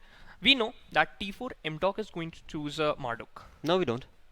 Okay, no, we don't. Okay, let's see. I hope that I'm gonna bet that he's going to take Marduk because Alright. it is his favorite character. Which is true. Yes, and let's see that SlyRsi is going to choose Law. Or some different character? What do you think? I mean, again, that is the question of the day, of the hour, of the moment that we do have to, well, only speculate about because we have no idea. But one thing is for sure, that it is going to be a determined fight coming in from both the lads, because as already discussed on paper, as of now, till week number 3, they have not been able to make that mark, so to say, in the Umzansi Esports League. And today, well, hopefully, again, fingers crossed, will be their day, no matter what character do they end up choosing. But alongside that, we are getting some interesting information coming in from the production side that seems to be pointing towards the game not happening. That is interesting. Alright, so I'm being told that there is a yellow card probably being given down to one of the players, as he has not been able to, well, he's not been able to respond. Sly has not been responding, and that's the reason why he will be provided with a yellow card and thus given a clear win to the opponent, which is wonderful, of course, which is fabulous for MDoc. That just worked out in his favor. He didn't do anything and he won. Oh, which yes. is really amazing. And I mean, he just get the 4th position. Yeah, that's amazing. Absolutely, that is looking really neat for MDoc indeed. But as we move on forth, we certainly hope that Sly is doing okay and he's able to tune in with a better connection or whatever the issue is, because we have no idea. Genuinely, with that, keeping my fingers crossed that that don't happen with him again. Why? Because when it comes to the yellow cards, that is something to kind of keep in mind of. 2 yellow cards equals to a red card. Simple as that. Yes. And that is something that I would hope Sly does not fall into that sort of a position once again. But yes, with that, because the match is not happening, what we've got for you guys is highlights from week number 2. So let's quickly get busy and get recapped with our highlights. Hello and welcome to the weekly highlights of Umzansi Esports League, where we show you all the fine moments and happenings throughout the week. My name is Bloro, your host. Let's get started with the highlights of week number 2, where the day started off in FIFA 2020, where Daewuk went against Metronome. Moving on to PUBG Mobile segment, we saw Group B go against Group C. And then move on to Tekken 7, a match between T4 MDoc and Iggy Daddy. And finally, to close the day off, we saw Goliath Gaming go against 80K in Counter-Strike.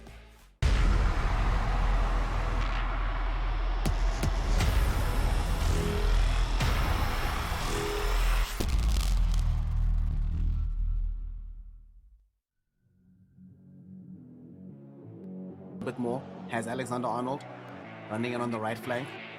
And look at how he switches this up. From going in on a deep wing run to back in the middle of the pitch. Get up! Capitalize on it. Gonna go for the top left corner.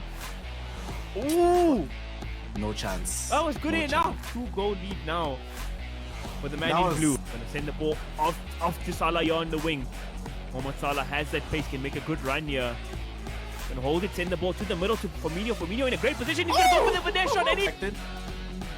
Now though, There's he only a finds 1-goal way. lead. There's only 1 goal lead. How is he gonna still. capitalize? Oh, beautiful back.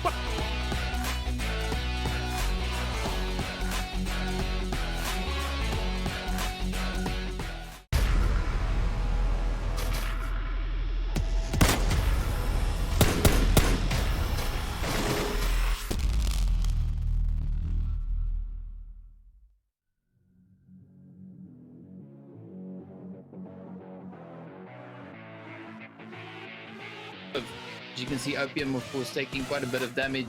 Now moving up on him. Yeah. It's in there from Juicy, coming right in, putting it right in his face. No Tastro and Titan moving in on their position. Will they get it? Fight as hard as you can to get it. So here we go, some shots now going through once again. a decided game could change based on how the plays go through. You could see here now INV, the last to get it, the zone becoming smaller and smaller, aiming so incredibly tight right now. These teams have very little to work with, at least they...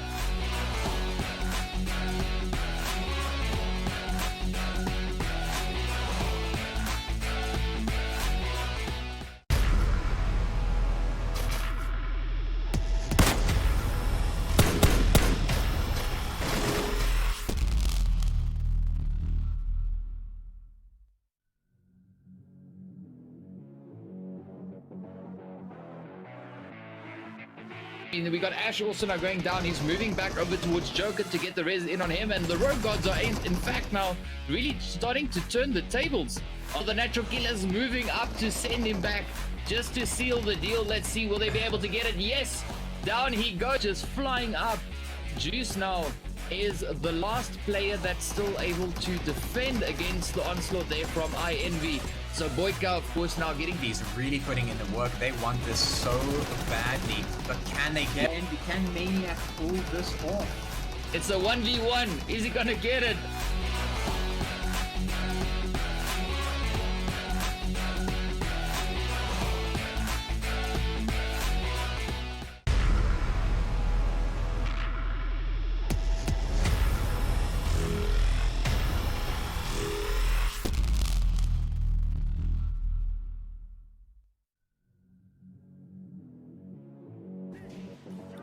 Spring kick didn't hit. That should have hit. Doesn't matter. Went in for a big Hashish tried that while standing 3.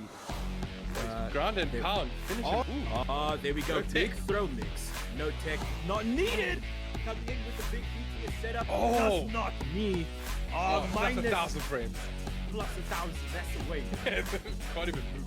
Can't even move, dog. Stuck in time. Oh, Big huge counter. counter. This should close the round down. Sick. Good take by Iggy Daddy 1. Big while standing 3. Low grab. Big damage. 50%. Oh! Rage on! Quick launch. Parked up. To the wall. Nice while standing 4. Trying to get him out of his way. Good Oh, block. he just...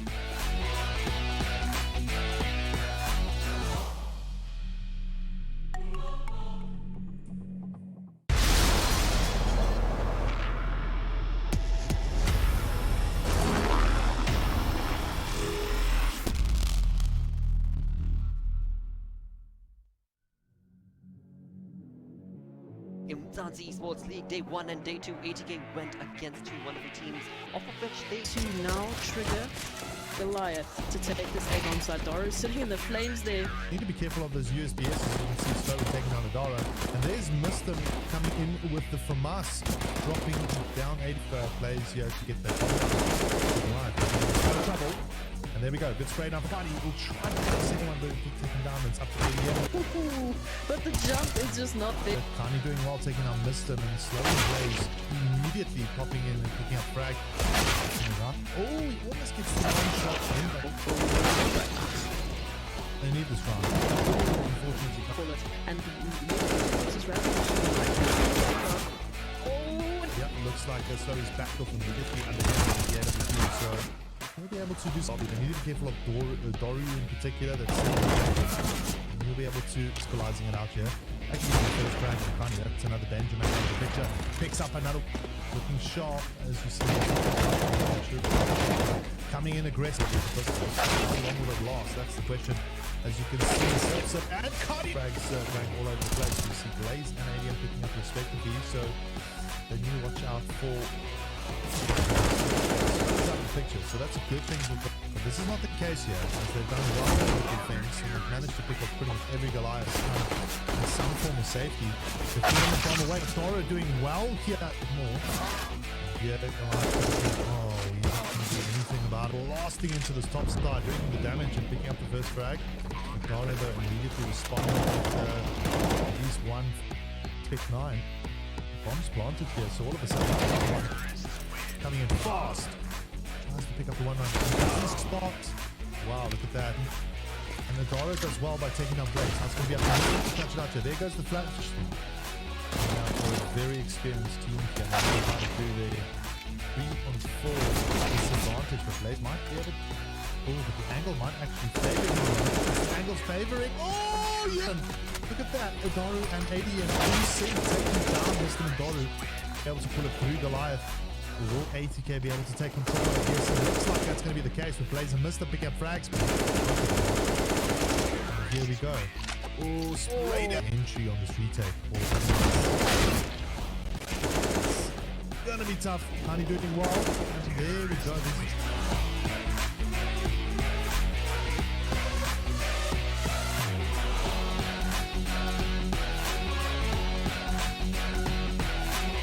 Those were some dope plays coming in on day number 1 of week 2. Moving on to day 2, we started the day off with PUBG Mobile segment where Group A went against Group C. Moving on to the second segment, Tekken 7, we saw T-Hawk go against Dax. And then finally, to close day 2 off, we saw Goliath Gaming go against Online Kingdom in Counter-Strike.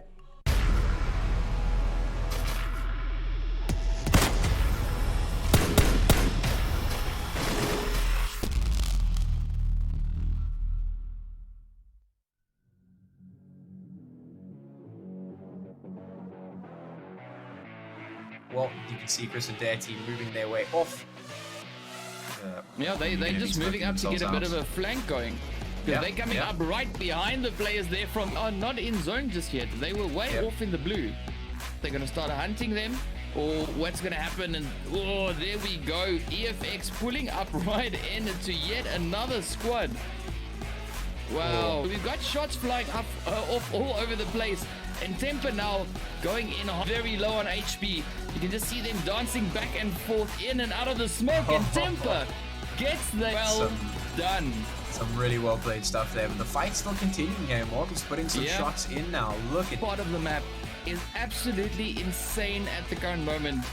Everyone is because that's going to mean that we're going to have continued clumping on one side as teams Storm just casually chilling out in the distance as well. Unique now moving up. We got Oxy rotating right through them. Oh, shots just coming in. Yeah, this is awesome.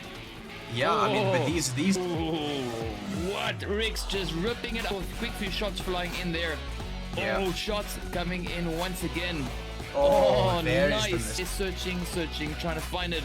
Oh, we got the shots now flying up. Russ again.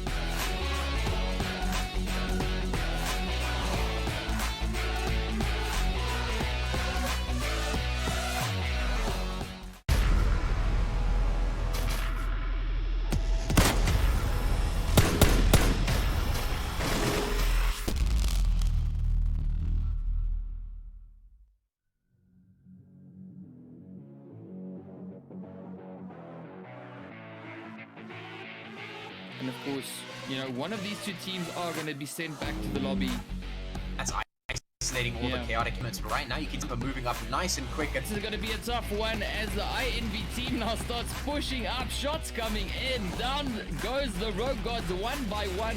Straight to the last one left, putting those shots in. You can see the remainder of the team taking a much wider swing around things. And of course, the outsiders, they now starting and they're doing some great work there. And Unique, the next team up, actually quite a lot riding on this. And just listen to the shots in the background. There we go. You can see the shots already going through. Everyone's just taking fights all across the board. It's a risky move because that smoke kind of pinpoints your position to a certain degree. And the teams now instead know exactly where to be focusing. And you can see everyone now just strikes throats. Oh, Unique doing quite a bit of damage there. Whoa. Are they going to get it? Are they... Absolutely fantastic. See Quack Storm, they're trying to play around this, and here's Unique trying to answer back. The shots coming through now. They're taking so much. Pronto right there on the edge of the smoke, just waiting. He is now rushing up.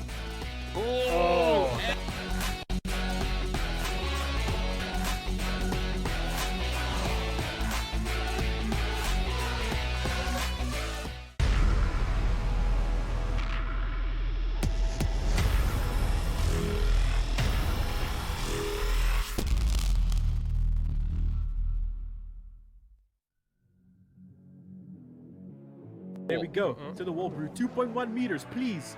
Oh. Oh, double house sweep! My man just gets the lows out of the way. Oh, nice take on the throw there. Please, 2.1 meters. Nice sidestep though. Nice duck and a deep throw, but no while standing punish. Oh, the unbreakable throw. Side He step needs launch. to. There we go. Just keep it simple. Don't try and do anything big. Just try and get the damage off. Definitely got some nice damage with a good launch. Comes in with some big That's a wall lot. Oh, nice take. Nice take by Dax. One of those quick lows. Bop. To the wall. Doesn't get that really cool wall damage. Nice. Big block from that low. Whoa. Whoa, dude, this is some mind games going on right now. Oh, Just he for didn't the- go for the low option there. Oh, it The doesn't matter. unblockable throw My again. man, Dax coming. Oh, running to. Throw. No tech. Oh, he's dashing in just to do another throw? He has intimidated. Oh my gosh, the rage art. Oh, very smart. Oh, he tried to go for a house sweep as well. Very smart from him to go. Knowing Doesn't knowing need that he's to. on his tournament life right now. He's trying to fight. Nice duck.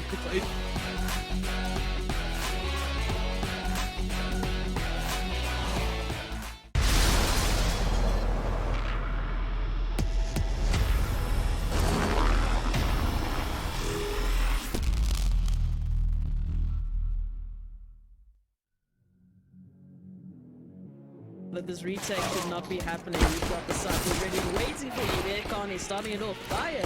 Shit to be chiming in, taking out Carney. So continuing off pretty strong here, but Indeed, quick work it is. If they're not aware of Rigwell, look at this. Clever little play there. Big stun Carney. All of a sudden, applying here, and I'm like, hold on, where's the bomb? Generally, the bomb's indicated under the player's gun side wall. Team Online Kingdom. As they're going to try and keep themselves kind of composed. The sheer takes down Adaro. Not being able to do so. Now he's going to be under a lot of pressure here. Can he work it out? Ain't going to be the case. As Massacre picks up another one, and it's up to position here at the timing is not going to be on his side. Goes down Ruben as well, but Shear's going to be able to get a That's the engagement. That didn't work out for Goliath, but they're going to move anyway. As Sheer goes in, takes down Adaro, and actions actually coming out here from Online Kingdom. We see the counter utility being used from time to time, but almost the first frag. Already 3 players have rotated through. Zigro on the 4th rotation at B2. Already not looking too great for OK skill. Now Sheer in 1v2. Spots up. completely stopped from the A side, and here they move in. What in particular? It's more of a psychological one, but as we have a look at what comes space, which I like to see. Clutch it out for the 5th round. Looking for a 10-5 half. Interesting position though for OK to be in. I guess they got some sort of visibility. Nice, good move from Massacre here. He's the last one left. He's got almost no HP. He's going to try and go. There's nothing in the hands of the Online Kingdom gents, but they've got the firepower. So nice little spray down. Shit. Oh, just peeking out there, being so cheeky. Now the stack here, the Mac 10 and Now OK moving into the A-bomb side. Are they going to get the frags? They need to be careful of Zips up. He stands his ground and takes down Sheer. There's some support from Kani, but he'll get taken down. So Zips up in a little bit of a problem. going to be coming through. Carney just trying to stay alive there. Is going to have a teammate to back him up with the trades there. The flash there, just taking down the time with the rotations coming through. A-bomb still holding this cat position. Flashes are good. Crossfires are still not there, but Kana's going to take down Zipsa. Like, I don't expect the Eco upset here. They really create something out of nothing.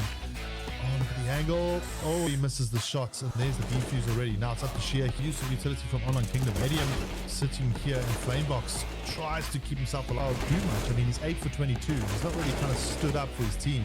And I can tell you, in general, like I'm saying, Sheer playing the game of his life, doing sick game utility usage. Just helping him out to spot. Adaro goes in. Whoop.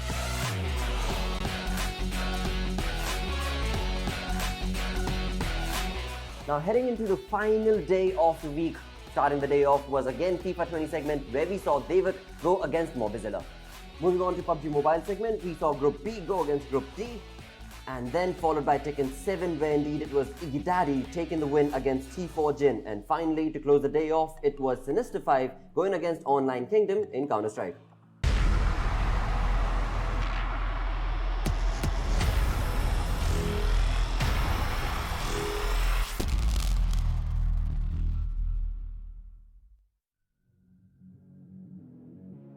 Mobiles are handling for us today. But he might concede a goal early on. We already see Kingsley Coleman down here on the flank. Devak looking for an opportunity to get deeper into the box. Does he have an opportunity? He's going to obviously be playing it slow, and Devak, given that he plays in that style, he has no reason to try and do anything. Has the capability to make those chip passes, but didn't put away the finish this time.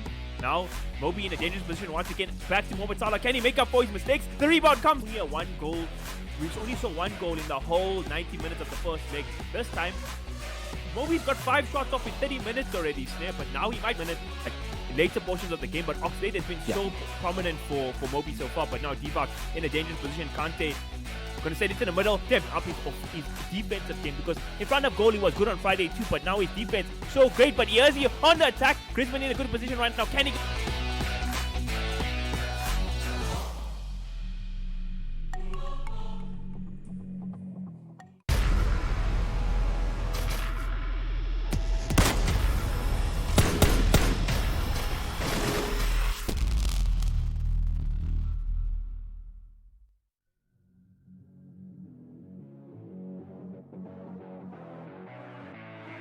Players there from Inkosi, as well as, well, there we go. As soon as I... There's not really any reason to get extra aggressive right now, except for the teams on tour. Putting Hunter right on his knees.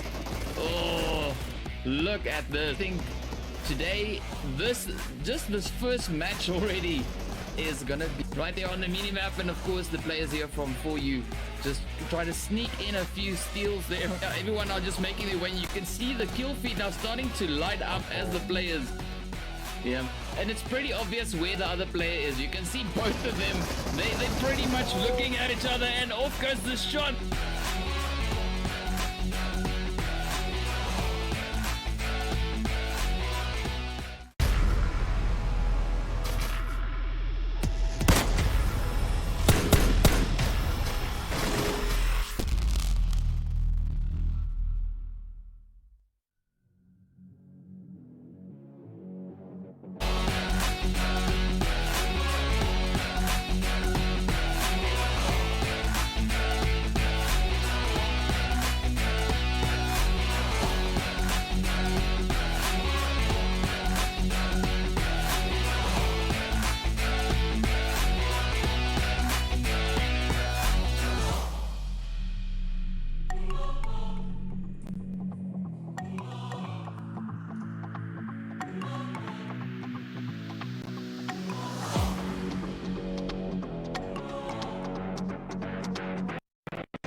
Hello and welcome back once again to Umzansi Esports League by Nodwin Gaming. You joining us live on Jinx TV. When it comes to this weekend, certainly hope you're having a wonderful one, because what we've got in store right now is some Counter-Strike action-paced gameplay that's going to get started. I'm your host, Blotto. Joining me on the NS desk, it is none other than Super Johnny. Welcome back, mate. Yeah, thank you for the warm welcome. And just like yesterday, today is also going to be an interesting day, just because we are going to get to see a new team that is going to play the very first game in the Umzansi Esports League. It is going to be White Rabbit Gaming facing off against Djentlemen. Absolutely, and White Rabbit Gaming, I am keeping my fingers crossed, because we have no idea what to expect from this team. But again, those of you sitting back at home, those of you who have looked at this team, what are your expectations? Hashtag Umzansi and let us know. But yes, with that, let's get into a conversation about Djentlemen. Last time we saw them, they went up against 80k, right? Yeah, they went up against 80k, and the match did not go in their side. As you can see in the standings so far, matches played for Djentlemen is 1, losses is 1. So today is going to be their their turn to sort of step up and climb this leaderboard as things are getting started, and all of the teams will have at least some matches played for their side. Although ATK, they are sitting in a really good spot. 3 matches played, 2 victories, just 1 loss, and right now sitting on 6 points. But on the other side, we have other teams right behind them. That is Sinister 5 and Goliath Gaming, with Goliath being the only team who was sort of almost there, just 4 matches played for them. Talking about the other teams, DNMK, we got to see them recently. Good performance coming in from their side. Online Kingdom, they need to step up a little bit because the games haven't been really going in their favor. They haven't been really having good games. But gentlemen, today is going to be their opportunity, and it's going to be an important one for White Rabbit Gaming, because as we talked about Energy Esports yesterday was their first game. They are off to a good start. White Rabbit Gaming need to do the same thing. Absolutely, because when you talk about the morale as you start off a league, you want to be able to get that game under your grip, and that is very important right off the get-go. That is something we saw yesterday in the game as well, when we saw wonderful energy coming in from the team of Energy Esports, and they showcased that synergistic dominance against Goliath in the initial few rounds itself. Exactly, and I think Goliath, they have this weird thing wherein we were talking about this as well. Every single matchup they played, they give away a few rounds to their opponent just to sort of get a read on them and as to how their opposing team plays. That is something that did sort of impact their performance yesterday, because on Nuke, if you're starting out on the CT side, you'd not in any scenario want to give your opponents 8 rounds. 5 rounds is good. 6 is just getting a little close to the wire. Exactly. 7 rounds, it was too much at that point. But Gentlemen did try to make a comeback. They did put up an amazing performance. Energy Esports just performing a little bit better than them yesterday. But today, 2 new teams facing off against each other. I think it is going to come down to the veto as to how these teams are going to decide to play. And we have the veto in front of us, so Dust 2. Yeah, Just Dust 2. perfect. Yeah, I think it is pretty much perfect, because now, if you look at it, both the teams pretty much have an even chance of winning. Dust 2, a map that in our scene over here in India, it's played a lot. Absolutely. I mean, this is one of those maps that whoever got started off with, whenever they got started off with Counter-Strike, this is the first map you this will is definitely always will want to pick up and get started off with. And when it comes to Dust 2, again, another thing that we do know for a fact is it will end up being a skill-based game coming in from both sides. It is a skill-based game, because usually players play this a lot. It's not that complicated, the map, so it ends up becoming sort of a momentum-favored map, wherein if you start to get going, if you have the economical advantage in your favor, it becomes troublesome for the other team to break it down. They are going to try weird situations, like if you're on the T side, you are getting pushed back. We can see those 5-man pushes either in the tunnels or through catwalk come in, and that can work out sometimes, but most of the times on eco round it doesn't. But on the other side, you have to be really careful on this map as well, because if you have talking about win percentages, like on the T side it's 51% win probability, on the CT side it is 49, so it's that close. Your opponents also have a really high chance of getting the win on the round, and round after round is how Dust 2 sort of turn things. But you know what? One thing I have to point out right here, I hope you agree with me, because again, you being the analyst know the game that much more better, and comes to the players, we've seen their gameplay throughout now. We've not seen that sort of a Dust 2 performance, but till now, the other maps that we have seen, and what we would predict, that CD Siders being very solid, has to be a very dominating play coming in from them, but no, it just completely swoops around. What if these teams playing today end up showcasing that sort of a play on Dust 2 as well? I mean, that would be another capitalizing moment. I mean, that is going to be really interesting, and it's going to be really fun to watch, because T side on Dust 2 is where you end up having the most fun. Yes. Because on the CT side, you just usually go around, all right. You have 3 players, let's say 2 players on A, 1 on the mid, 2 guys on B, or usually you just put in 1 guy on short, 1 on site on A, 1 guy is going to try and get a pick long. So stuff like that is going to happen. On the T side is where you plan out your execute. All right, we're going to send 1 guy on towards short to pull off a fake, while the other guys are going to be trying to get an opening through the upper tunnels. If that doesn't work out, you go for the A short play. But you have to be careful with those as well, because we have seen this happen in our scenes, wherein there are teams that when pushed on the back foot, when you put them in a corner, they just become aggressive. Doesn't matter which side of the map they're on. Absolutely. With that 50-50 sort of a chance set up in stone for both these teams, let's quickly throw it to our casters and get this game started.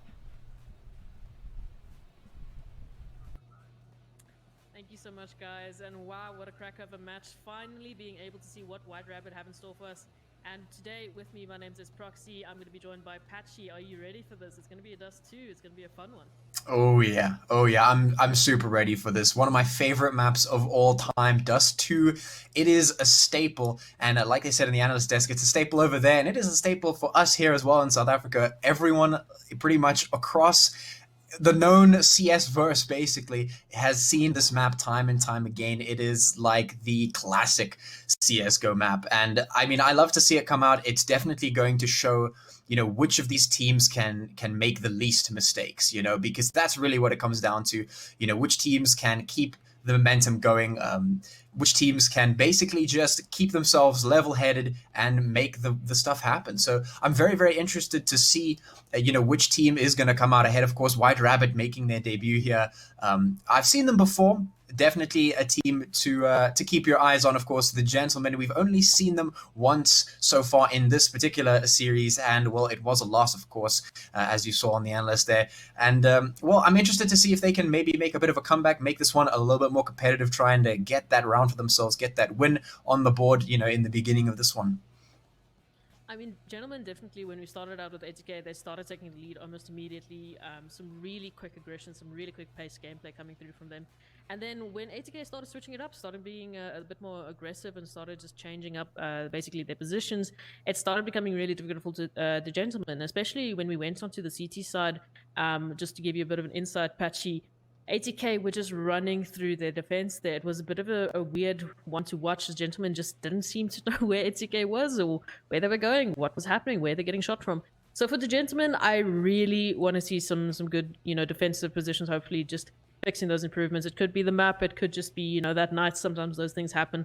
But Dust 2, definitely a staple. I mean, everyone who's played Counter-Strike knows Dust 2. It's probably one of your most played games, whether or not you like it. And it's definitely going to be a fun one to see. Honestly, I want to talk a little bit more about the map. I think you're also itching to talk a little bit more about. So let's mention the door swap on B-bomb sites. And what is your analysis about that? What do you think it's going to be changing? How do you think we're going to be seeing the teams adapt to that, as they already probably have for the last few months? But for those of you watching at home, let's dive into that a little bit deeper. Yeah, I mean, the door swap is actually a really, really big thing. A lot of people may be not aware of how impactful that swap can actually be. So if for those of you who don't know, the B doors on the Dust 2 site there that separate the site from mid have actually been switched around. So before, they were in a specific orientation that you couldn't see through them from mid in towards the tunnel area. So it was a bit more of like a tight angle. You had to really get up to the doors and see into the site towards the bomb site itself. This time, the doors now, with the update, have switched around, so you can actually see through the doors from mid in towards the tunnels, which is actually huge because that means your player in mid can also keep a lock onto the only chokehold onto B side, which is, of course, those tunnels. And, of course, the way that usually you see teams take B is through a mid-B split. That's probably the most solid way to do it. You know, you smoke off through on the CT area, you can start moving through the mid area, move up through the doors, etc., etc. But this time, you can play a little bit more presence towards your mid area and still have that, you know, sight on towards B. Do I think it's going to change the way that teams are going to approach defending? I don't know. I don't think that many teams have really switched their strats up too much in terms of that. I would like to see it. It would be nice if they, you know, tossed things up a little bit, made some interesting changes, because I think it definitely does open itself up to those interesting setups and strats. You know, we were talking a little bit earlier behind the scenes about this, but I said one of the things that I'd like to see is maybe like a two-man mid setup, you know, put some serious presence in mid and still have that ability to float and rotate between B, since you have the pressure on towards the tunnels area without actually being on the site. And I mean, a 3-1-1 setup, you know, has been sort of your bread and butter in CS and on Dust especially. So now with that added door swap, with that added mobility for that mid player, you don't really need that much, you know, control within mid, necessarily in terms of the rotation to B. So you can leave B open, as you said, hold to middle, hold 3A, which is great because that leaves you with some options to take some pit control. That leaves you some options to take, you know, the double stack short. So you really get to see a bit of a more aggressive CT side, which is lovely to see, and it's always a fun one to watch. See the counter terrorists taking, you know, the fight straight to the terrorist doorways. So for me, I really do hope to see a bit of a change there, and a 3-1-1 or even this 3-2 setup, the two being in mid. It's something fun to watch. It's something a beautiful change to see on Dust, which has been pretty much your stock standard setup for as long as I can remember, really. And it's weird to think that just one little doorway change makes such an impact in the way that you can play as an individual, and ultimately how that team is going to be set up to surround that. With the added addition that, the skyboxes have been opened up, so that opens up so much more in terms of your utility and your versatility on the map. But with that, enough talking about us. Let's go into this game already. We have some good control here from Djentlemen, some tunnels position here. A 2-1-2 setup is the name of the game for White Rabbit. So right now, Djentlemen looking like a bit of a mid to B stack here. Liking what I'm seeing. White Rabbit giving away that control there with the CT smoke, and here is the trigger. Gotta be careful of that car position. Spaz taking one down. Elec doing a lot of work there, but there's the response from the Djentlemen, taking 2 down.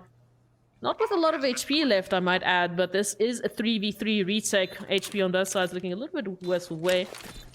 Here's with rotations through. Good bit of flashbang utility used. Down to a 3v2. Tuckbok taking the initial fight there, has the HP to do it. Takes down 2, and what a response there from Wipeout. There we go, Gent already taking the first round. Yeah, that was a really nice decisive push coming out from Jens. And I was actually going to mention earlier that it might be a little bit difficult for the T's to take the first round towards B just because of the way the doors are situated. You have another angle to worry about than usual. But they actually managed that really, really well. Pushing into sight, there was no CT playing in that door position, which means it was basically just an easy, normal, regular rush B take. And they managed to keep all the angles and managed to win the fights that they needed to win. So nice and clean from them.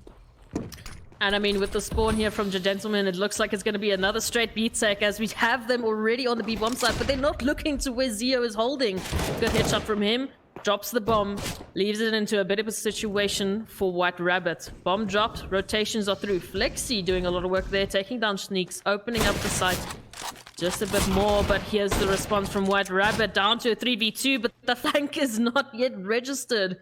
Crucial left in a 1v2. Spaz down to 16. Bomb is dropped on B's side. It's looking a little bit better in terms of the White Rabbit side, but slightly doable here for Crucial. If you can find the shots connected down, but Spaz is too good there with the scout just posting that position.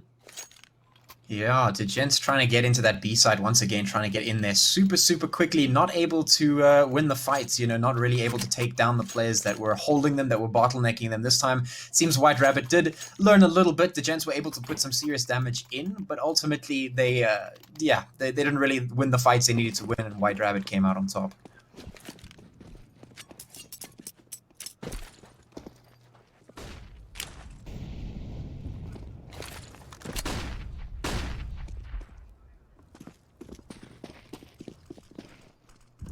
Right, so as you can see right now, Gents moving their way down mid. They have been relegated to these pistols, and that means that they're going to have to play a little bit differently to how you would normally expect them to play, slowly creeping their way into mid. Schneek's going to be the one who is going to be running point on this one. First point of contact for White Rabbit, as Flexi actually going to be the one to head up the charge. It's Zio who takes down Wipeout, pushing around from that long position. So now it's the Gents completely relegated to that mid position. Now they're making the Deagles work for the moment. They're actually making it work all the way in towards the site. That's going to mean site control for Gents, and that's a lot more than they were expecting. With only the Deagles, they managed to take the site, they get the bomb down, and it's a 3v2. It's an MP9 and a FAMAS in the hands of Zio and Spaz, respectively. And now it's Flexi, Phoenix, and a Tuckbok to defend the Gents, looking to hold on to the site, and they're doing a damn good job at it so far. MP9 doing the work, but the Deagles still coming in clutch. It's a 1v1. Flexi now landing one shot will win this out. Zio on 13 HP as that bomb ticks away. Just dancing around this pole here. Flexi gonna land the shot. There it is. Gents take the second round. That was way more than the Gents could have expected going into that one. They looked like they were down and out of that one with the pistols, trying to make something work, but they managed to force their way straight into the site. The Deagles landing those heads, and, well, when the Deagles are landing the heads, it doesn't matter what you're doing, you're going down. And the Gents, they will take a second round on the board for themselves. Some really good stuff coming out from them in that one, really putting their foot down to try and take this one, and they need it because obviously they're in this series so far with only one loss to their name, and that's not where you want to start out. So they're definitely looking to put themselves on with a long take, moving up very quickly once again. Really, the Gents making the pace, turning up really high and trying to get in there towards the A site. Now they do have Wipeout here on the rotate all the way up towards the dark area, but the shots and the trades coming through towards the A site, spam coming out from the White Rabbit team as they try and stop the push from the Gents up onto the site. Wow. It's up to Spaz right now. It's the Gents just taking decisive, quick control of the site time and time again, and White Rabbit not being able to adjust just yet to this quick-paced gameplay. It's Spaz with nothing but a scout to try and 1v3 this, and I'm not too sure if that's viable right now. The moment he's just sitting in CT, I don't think he has the time to get up towards. He can still make the play, but in this situation, I really don't think that it is a play worth making. He's up against an AK, an M4, and a FAMAS, and that is not really the ideal situation to be in. So I think right now he's just gonna take the save. Looks like they will go hunting for him. I'm not sure if they'll find him just yet. Spaz just behind the mid doors. So Gents take round 3 as well. Very quick and decisive from Gents. They seem to be able to move in with very high tempo and just keep it going, brute force their way into the site, win the fights. And I mean, at the end of the day, if you're winning the fights and catching your opponent off guard tempo wise, then I mean, the round is basically yours as long as you can hold on to it for the end there. So yeah, the Gents really a good foot forward in the beginning of this this match. Yeah, they seem to always have this good pace and they're keeping this aggression up, which is great to see. So now we've got a bit of a more even uptake from their side. They've got full AK buy. And looks like we're taking a bit of an ace split here. We've got some control towards long and already some short control, but they've got 3 CTs to deal with. There's the spray down. I mean, pistols here from the side of White Rabbit, not expecting much from them. And now Spaz already down to 1v4. Takes down the first, but is not going to be expecting his back to get shot at there by Flexi. Yeah, once again, White Rabbit just on the back foot there, unable to really convert anything. They didn't have the power to be able to bring into that round to do the work. And yeah, once again, Gents just able to close it out very quickly and very decisively. That seems to be the Gents playstyle right now. They're very good at this pace, and it's great to see that they're keeping it up, keeping the pressure onto White Rabbit, making it very difficult for them really to get a good response in. And again, they're going to be put onto a bit of a save round here, so pistols going up against these 5 AKs and 5 flashes towards long, leaving Alec and Spaz to just hightail it back onto a side because I can't see anything right now. But look at this response from White Rabbit. Zeo and Sneaks taking full B control here. So they've got a lot of information. Should understand that this should be a mid or an A side take. With the sound cues going through and with this push from the Gents going through, the pressure is on for White Rabbit. Sneaks already on the rotation and is going to be able to spot the bomb here. Djentlemen made a bit of a mistake here, leaving the bomb outside long doors. I mean, they've got the A side control. They've got long control. They've got short. But they don't have the bomb. And now White Rabbit are going to be able to take this trigger and stack this bomb site. Djentlemen on for the retake to get the bomb back. Oh, with the stack here with the pistols. It's exactly what they need on a round like this. And there we go. 2 AKs dropped. Good response from Tuckbok, taking down North, but still a 3v4, and they've started to recover some guns here. There's still bomb in hands of White Rabbit. Crucial on the short take here, might be able to get the flank, might be able to change this around. Takes down Alec. Still on the 3v3. Oh, the Juan Dig not connecting. Tuckbot and Wipeout finishing it off. Oh man, that could have just gone so horribly for Gents. I was actually going to be saying that, you know, Gents, they really know how to secure that quick pacing because it's not just them running, pressing that W key and just moving in. They actually know how to get that to work. They know like 5 flashes towards long. They get that control immediately. They get the ability to be aggressive. But leaving that bomb behind was a huge mistake, and that almost gave White Rabbit the foot in the door that they needed. But ultimately, the Gents just still able to close it out, which is maybe concerning for White Rabbit. Ooh, what is concerning for the Gents is right now that White Rabbit have already taken 2 kills there. Already the numbers advantage in their favor. They've got this long control on lockdown, not giving any sort of opening for Djentlemen, and now Zia just posting this angle, waiting for any sort of peek. Ooh, the time is there. And Wipeout's got a bit of a window here. Not really any sort to take the long control just yet because he's alone. Phoenix, on the other hand, has managed to go through all the way to CT and look at this trigger discipline.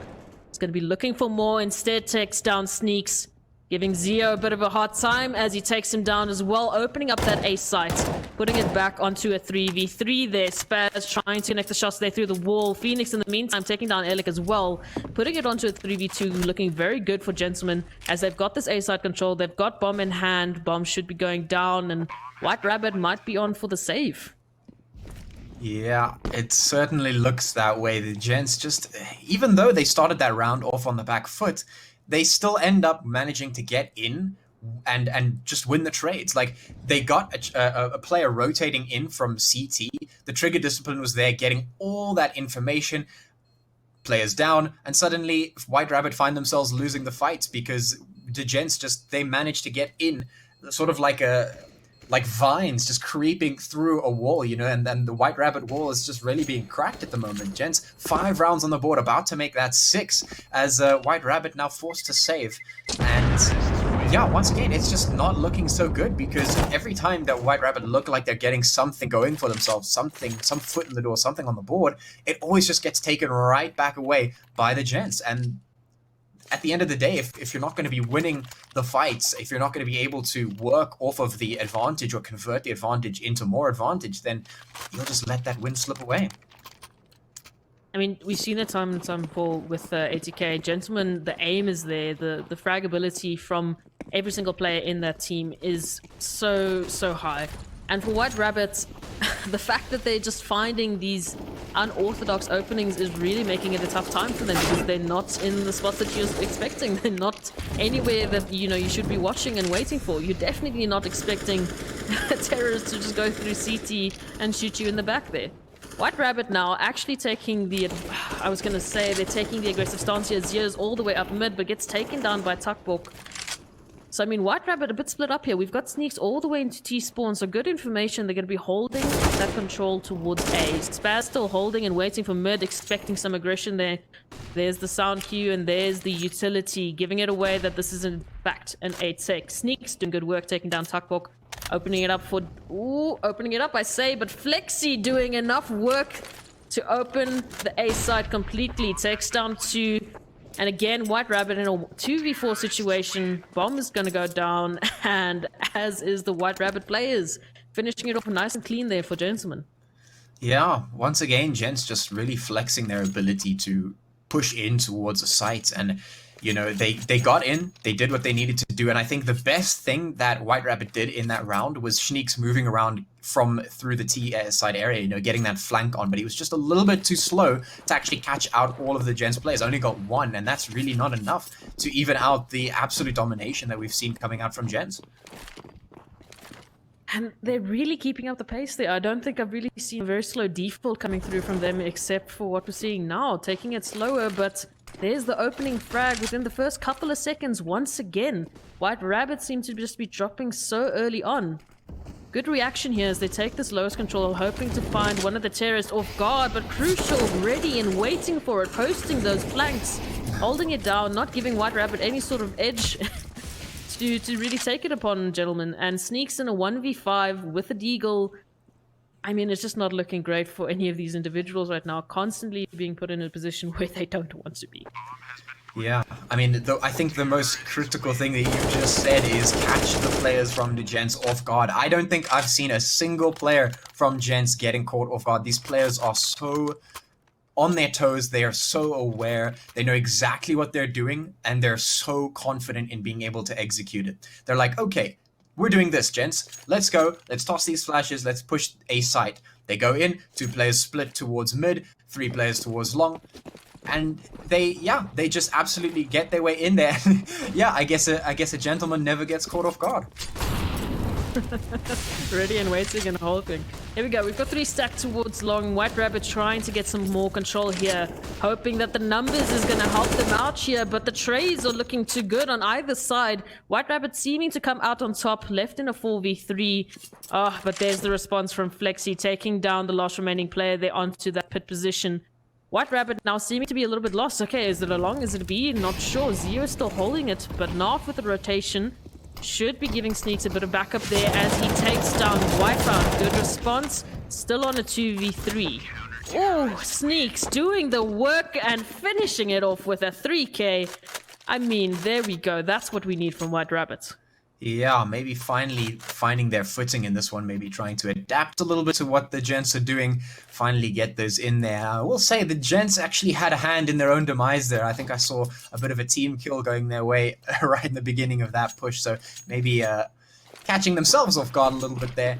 But yeah, ultimately White Rabbit able to put that second round on the board for themselves, which is at least something better than nothing. Something is always better than a little bit of nothing. And what is a little bit of nothing if not a Molotov at the feet of Phoenix, taking him down quite quickly there. And unfortunately, Djentlemen starting to struggle there with that long control, seeming to lose a bit of a player here and there, and now just not able to get through whatsoever. So immediate response to take this mid to B, opening it up, but they're going to be squashed in between Sneaks and Zio, waiting and holding for this. Oh, Tuckpook opens it up, takes down Zio. Alec there with the trade, unfortunately getting down quite quickly. Ooh, Sneaks a little bit through the smoke here, hoping to get a bit of a sneaky angle. Crucial instead, like we said, hasn't been caught off guard just yet. Djentlemen seeming to know that White Rabbit like to take this over-aggressive push through utility and ultimately just rotating around constantly, leaving them in a position like this. 2v3, bombers planted. Their position is known. Oh, not with a good response, taking down Flexi. Can they expect Wipeout around the corner? No, they can't. Djentlemen, again, I've seen this with ATK. They really take that quick pace in the beginning. They get the rounds, they get a good gap going, and then it starts to fall apart. At least it did with ATK. So if they can keep this up, I think White Rabbit are going to be in a bit of trouble. Yeah, I mean, it definitely looks like they're going to be in a little bit of trouble right now. There's only 2 rounds on the board for White Rabbit. They really need to get a whole lot more than that. Now, it could be a little bit easy for them as we close towards the second half, but we have yet to see White Rabbit really get that snowball for themselves going to put the rounds on the board. Oof. Instead, Djentlemen is going to be snowballing right into B. No one to really oppose them at this point as Sneaks goes down. Oh, I say that. Zio, good response. Takes out Wipeout. Narf, unbeknownst to him, just sneaking past the Crucial. The sound key's going to be there, so hopefully the kill will be as well. Instead, Crucial in the meantime, though with the trade, has managed to take down Alec. So this is still onto a 3v3. An AWP will be recovered, but with the money looking the way it is for White Rabbit, exits might be the theme for this round. Let's see how it goes down. Instead, Spaz opening it up with a scout shot onto Phoenix. The response isn't quick enough as Tuckbot takes down 2. Zio left. Ooh, good deagle shot there, takes down Tuckbot. Finally, Flexi left in a 1v1. Ooh, just playing around. Oh, we're seeing a knife. We're seeing a knife. My goodness gracious, Djentlemen, what a fashion to take that 10th round. Oh man, I just, you know, the response from White Rabbit in that round was actually really, really good. They got aggressive in that one because that's really how you need to play. You need to take that map control really quickly because the Gents are going to be doing the exact same thing. You need to move up quick, and that's what they did. They brought the deagles, swung into mid, got some deagles that were doing really well, but Gents, they just seem to know what they're doing at every corner, even when they're on the back foot, or even when it seems like White Rabbit's getting in, they still know how exactly to respond, and that was a great just flex, I think it was, Flexi, just doing some amazing swinging on B. He's going to continue that swinging as he takes down 2 on long, already opening up the A side completely. White Rabbit left into these positions where they can't even see Djentlemen taking them down as Tuckpork through the smoke takes down Zio. Spaz left in a situation now with the retake needing to happen, but instead Flexi going to finish it off with the 3k, and it seems like Djentlemen are really just constantly coming out on top when it comes to these 1v1 duels or 1v, X duels. Honestly, their aim at this point is just looking a little bit stronger than White Rabbit. Yeah, I mean, what we're seeing is, I was talking about awareness a little bit earlier in this match, and Flexi really showing a lot of that with the defense on B site, was able to just, you could see he wasn't even reacting in terms of, oh, where is this player coming from? I know. It's more like he just has the awareness, and he is swinging, he is pre-firing, everything is there. The awareness, the situational awareness of every single one of the players on Gen seems to be really, really top-notch right now, and that is why they're coming out on top every single time. Oof, and they're doing a very good job at it and keeping up that pace. A site again taken within the first couple of seconds of the round. White Rabbit not able to stop them as they are on a bit of a quasi-buy here. They've got 2 rifles to their names and they've got Djentlemen running up into their faces. The Spaz is going to get taken down immediately, and there we go. Both of the rifles dropped immediately. Left down to the 2 pistols here by Sneaks and Narf, and instead they're going to be met with an AWP to the face as Crucial is holding and waiting. It seems like Djentlemen are expecting this instant response from White Rabbit. They know that as soon as we're going to be taking control of long, B's going to get pushed, middle's going to get pushed. Somewhere that we're not holding is going to get aggression. So they're holding and waiting for that immediate flank from White Rabbit, and it seems like they're just beginning to seem predictable to Djentlemen. Yeah, and I mean, that is really what tends to happen when you get super aggressive towards one side of the map. Usually you would expect a good team to start taking control where you've left it open. But the difference is, Gen seem completely prepared for it. Perhaps a little bit of VOD review has gone into this. Perhaps it's just knowing your enemy. Djentlemen, again, just taking side control within the first couple of seconds. I keep saying it because I'm so flabbergasted by the fact that they're able to do it round and round again. White Rabbit getting a little bit closer, but with that headshot from Wipeout finishing it off in such convincing fashion. I mean, what has it been? A couple of minutes? These rounds are going insanely fast. Yeah, I mean, we're already heading in towards the second half here, and it's 13-2 in favor of Gents. Like, they've really just flipped the switch here from, you know, what they may have done in the first showing in this league at the moment. They've really just made a 180, and they're like, we're not going to get another loss to our name. We're going to put a W on that board. And, well, that's what they're pushing towards, and they're so close to being able to do that. Now, we head into the second half. It's Gents on the CT side. Can they show us a dominant performance once again, or will it be White Rabbit to take the reins? I mean, we were talking about that pace, and look at this. Already a 3-man short take. With the flash going through middle, they're getting immediate information. On the other hand, White Rabbit have opened up the B-bomb side with a good headshot there from Narf. So it's looking pretty good, but look at this. Already in lowers. Zio is still holding that flank there, but with the one-tap from Phoenix, puts it on equal footing here. So the retake looking pretty good for Djentlemen. Instead, Sneaks and Narf are going to do the work that is needed, leaving Phoenix down to a 1v3. He's going to need an ace clutch if he has any hopes of taking this round away from White Rabbit. They've done so good. They're doing it so strong. The post plants just holding and waiting for Tunnels to take control here. I think if I was Phoenix, I'd also be a little bit scared. Oh, yeah. There we go. Good shot there from Spaz, finishing it off. Yeah, that's a good way for White Rabbit to start off the second half. Definitely going to be a confidence booster. You know, CS is definitely a mental game as much as anything else, and if your mental is crushed, you can really find it difficult to come back regardless of how skillful you may be. So that's going to be a little bit of confidence booster for White Rabbit. They're going to feel a little bit more capable, and of course they're going to be able to pick up some guns. Some guns is always a good thing. So we've got a couple of MAC-10s, we've got some Galils, and 1 AK buy. Looking to take this long control again, as Djentlemen have been. Oh, Flexi completely blind, doing a lot of damage, but White Rabbit with the superior firepower coming out on top, already leaving it to Crucial. I mean, a lot of damage has been done. Spaz and Zio are like down to below 20 HP, so possibly a bit of a pistol connection could land an extra kill for Crucial, as he is taking this long control. Is going to be managing to recover the Galil, puts him in a bit of a better spot here. Just trying to spot out, do some economy damage here, because this is a tough round to take back. Yeah, I'm not sure if he can even, you know, start to take this one back. It's a 1v4, but he might be able to get 1 or 2 kills. There's the first one, and that is the economic damage that's going to come back to win the game for Gents, if, of course, they do end up doing so. Gentlemen, I mean, you know, we're starting off on the CT side. That first round loss is always, you know, puts you down to a pistol buy at potentially the best. So Crucial being able to recover this Galil, going into what should be possibly their first buy round in the next round. I mean, we've only seen 2 rounds from them on the CT side, and for them, you know, their T side, ooh, nice shot there from Crucial, doing a little bit more economy damage there after time. So Spaz, unfortunately, a little bit money lost there, but not too much in terms of the guns that they're going to be able to buy. For Djentlemen, this is the CT side. This is where they started falling apart on train. Hoping to see just a bit of a stronger hold. They are going to be saving this round, just trying to get a bit more firepower in their pockets. for you right now, what are you expecting from Djentlemen going into what should be the next fight?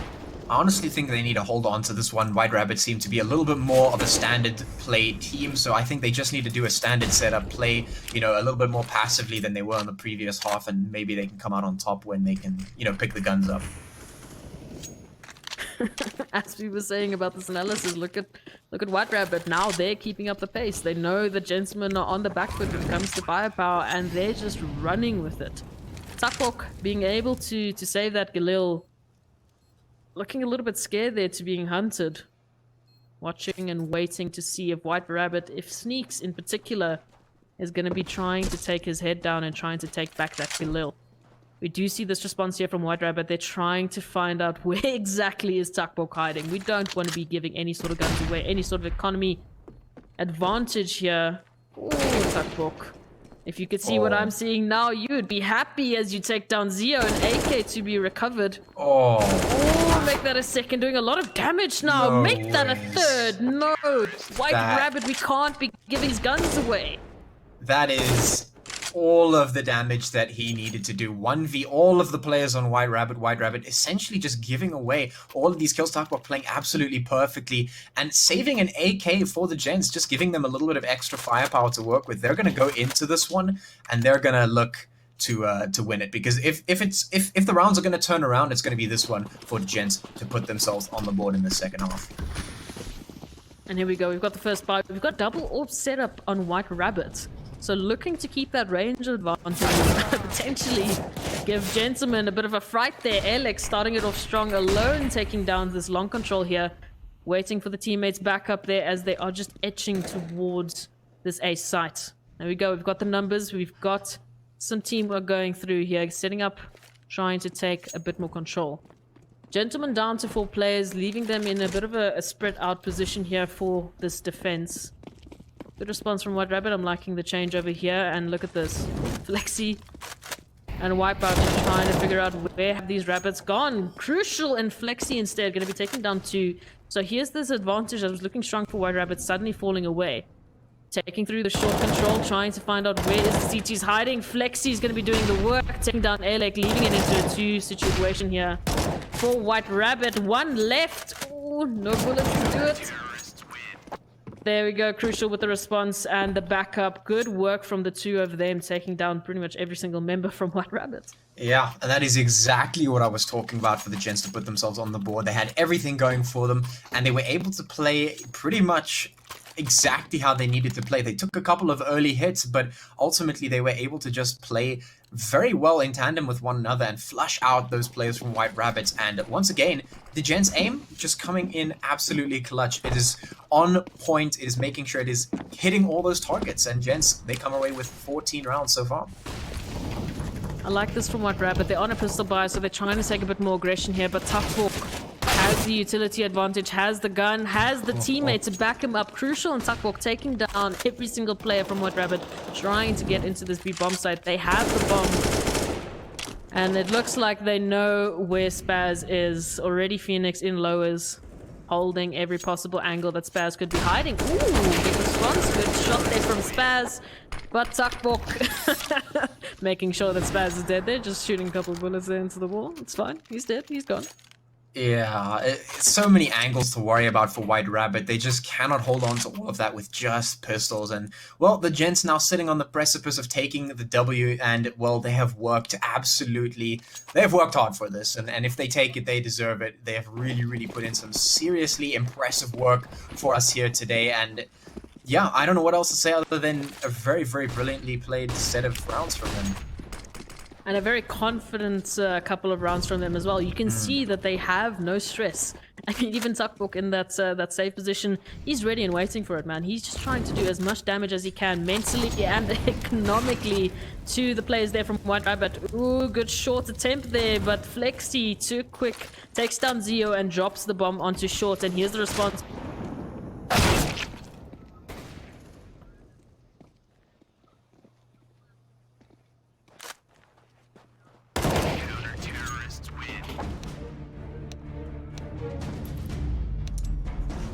every single thing there. Just absolutely brilliant from the Gents. They just put themselves in brilliant positions time and time again. An absolutely decisive T side coming out from the Gentlemen.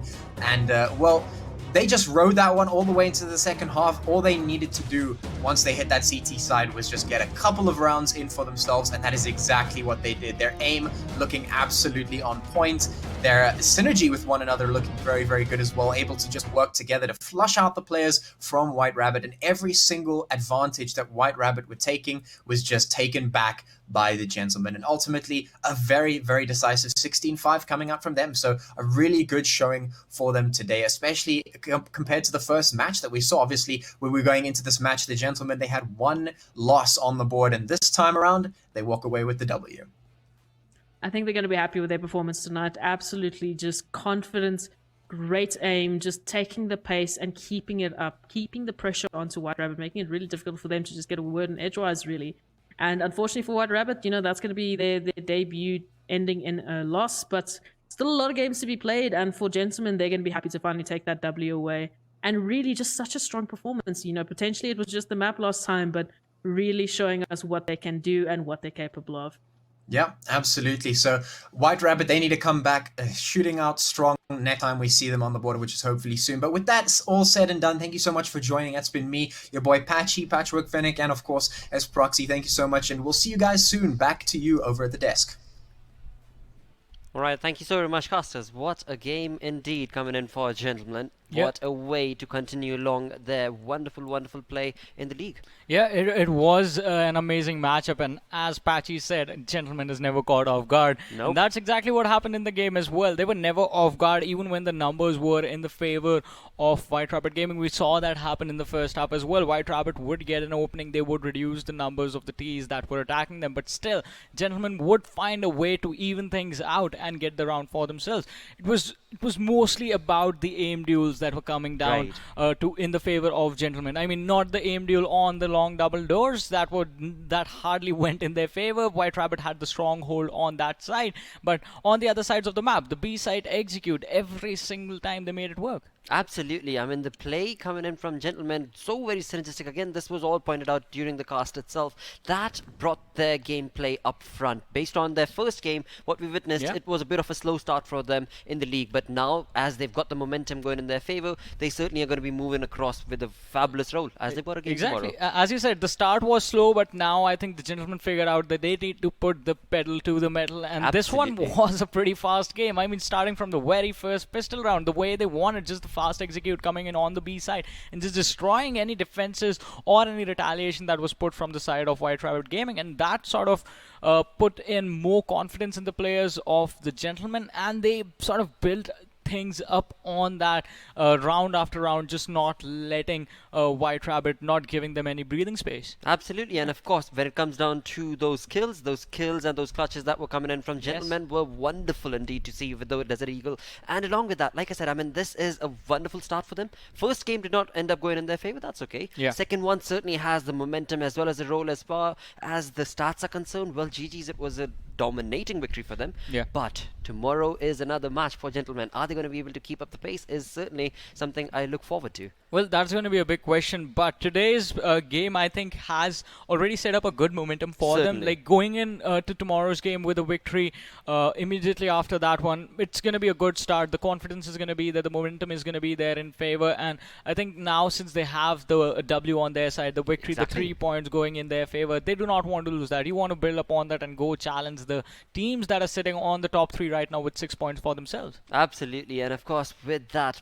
the way this has been rolling on across the team that Gentlemen went up against, showcasing for the first very time what they bring to the table, White Rabbit.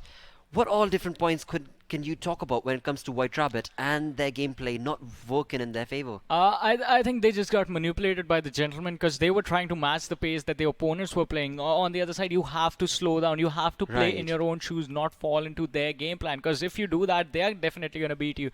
On top of that, I think White Rabbit Gaming, with the few rounds that they did get for them victory, I mean, the first... anti-pistol round, the second round of the game, wherein we did see Gentlemen win the pistol round, but then immediately White Rabbit Gaming just coming up with the win for themselves. If you can reset that fast after a round loss and not fumble up early on in the game, you should be able to carry it into the game later forwards. Towards the last round, it felt like they just gave up, like the 3 scouts coming in for the play.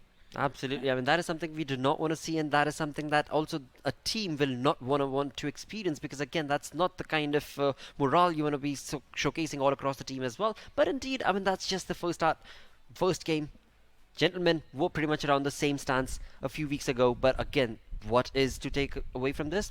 Experience. Yeah. And again, they can very well go back to the ward and look at what all different things they can probably improve on. Exactly. I mean, it was just their first game. They Yes. have a long way to go. Even the Gentlemen lost their first one and came back with a victory on the second one. So White Rabbit Gaming, I think the advantage for White Rabbit Gaming over here is going to be the fact that they've seen a lot of games from the other Yes. teams. So they will have a read upon everyone, and they will be able to figure out, all right, this team does this team does this. They have already faced the Gentlemen once, so they're going to be able to figure out, all right, this is why we lost. This is what we need to fix. Absolutely. I mean, that is something I certainly do keep my fingers crossed that not only Gentlemen, but all the other teams as well try and keep that thing up, because no matter if their game is happening on that particular day of the Umzansi Esports League, they should very well still tune in to just see what sort of a competition are they actually going to be facing throughout the league. With that, let's have a look at the most valuable player for today's game. Yeah, and it is gonna be Flexi. I mean, we did see this lad in action again and again. It was him always getting those crucial openings for his team on the T side as well. 20 kills in total, impact rating of 1.58, ADR of 102.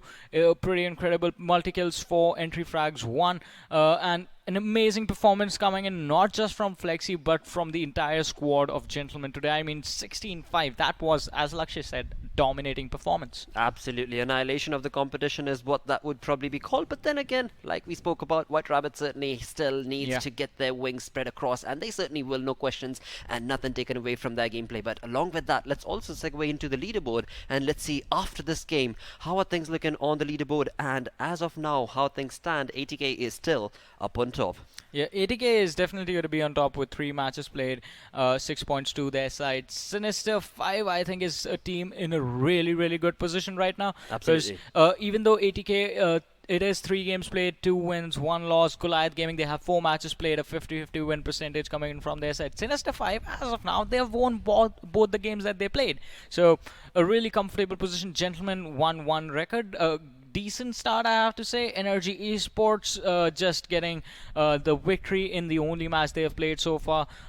Talking about the other teams, DNMK, White Rabbit Gaming, Online Kingdom, not enough games played, so these guys are definitely going to be coming back in this tournament a little bit stronger than we saw them. Absolutely, and tomorrow is another day to look forward to, because tomorrow we are going to be taking a look at Gentlemen go against this incredible team of ATK. Oh, that's going to be intense. Oh yes, Yeah, that's going to be I a mean, wonderful one. No, my apologies, what am I saying? It's going to be Sin 5, because ATK they was already brought down played, by... yeah. Exactly. ATK has already beaten the Gentlemen, but Yes. Sinister 5 is the team that Brought have down- gone up, brought down ATK. Yes. So it is going to be an incredible one, because Gentlemen, the last time we saw them up against ATK, and the performance that we saw them from today, it was totally different. The last time we saw them, it was the slow and controlled play style that Exactly. they were trying to play. But this time, it was like watching the level of pace that we usually see from ATK. And if this goes on tomorrow, we'll have to see how Sinister 5 plan to counter that. Absolutely. If it is going to be a Sin 5 day, they certainly will be at the top of the leaderboard. If not, well, Gentlemen can certainly expect themselves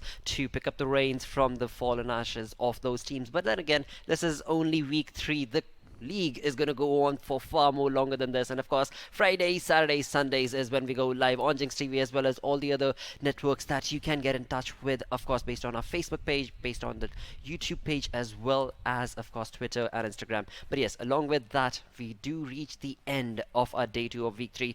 We are going to be coming back tomorrow with 4 incredible games once again, but for now it is time for me to say sayonara, take care, bye bye.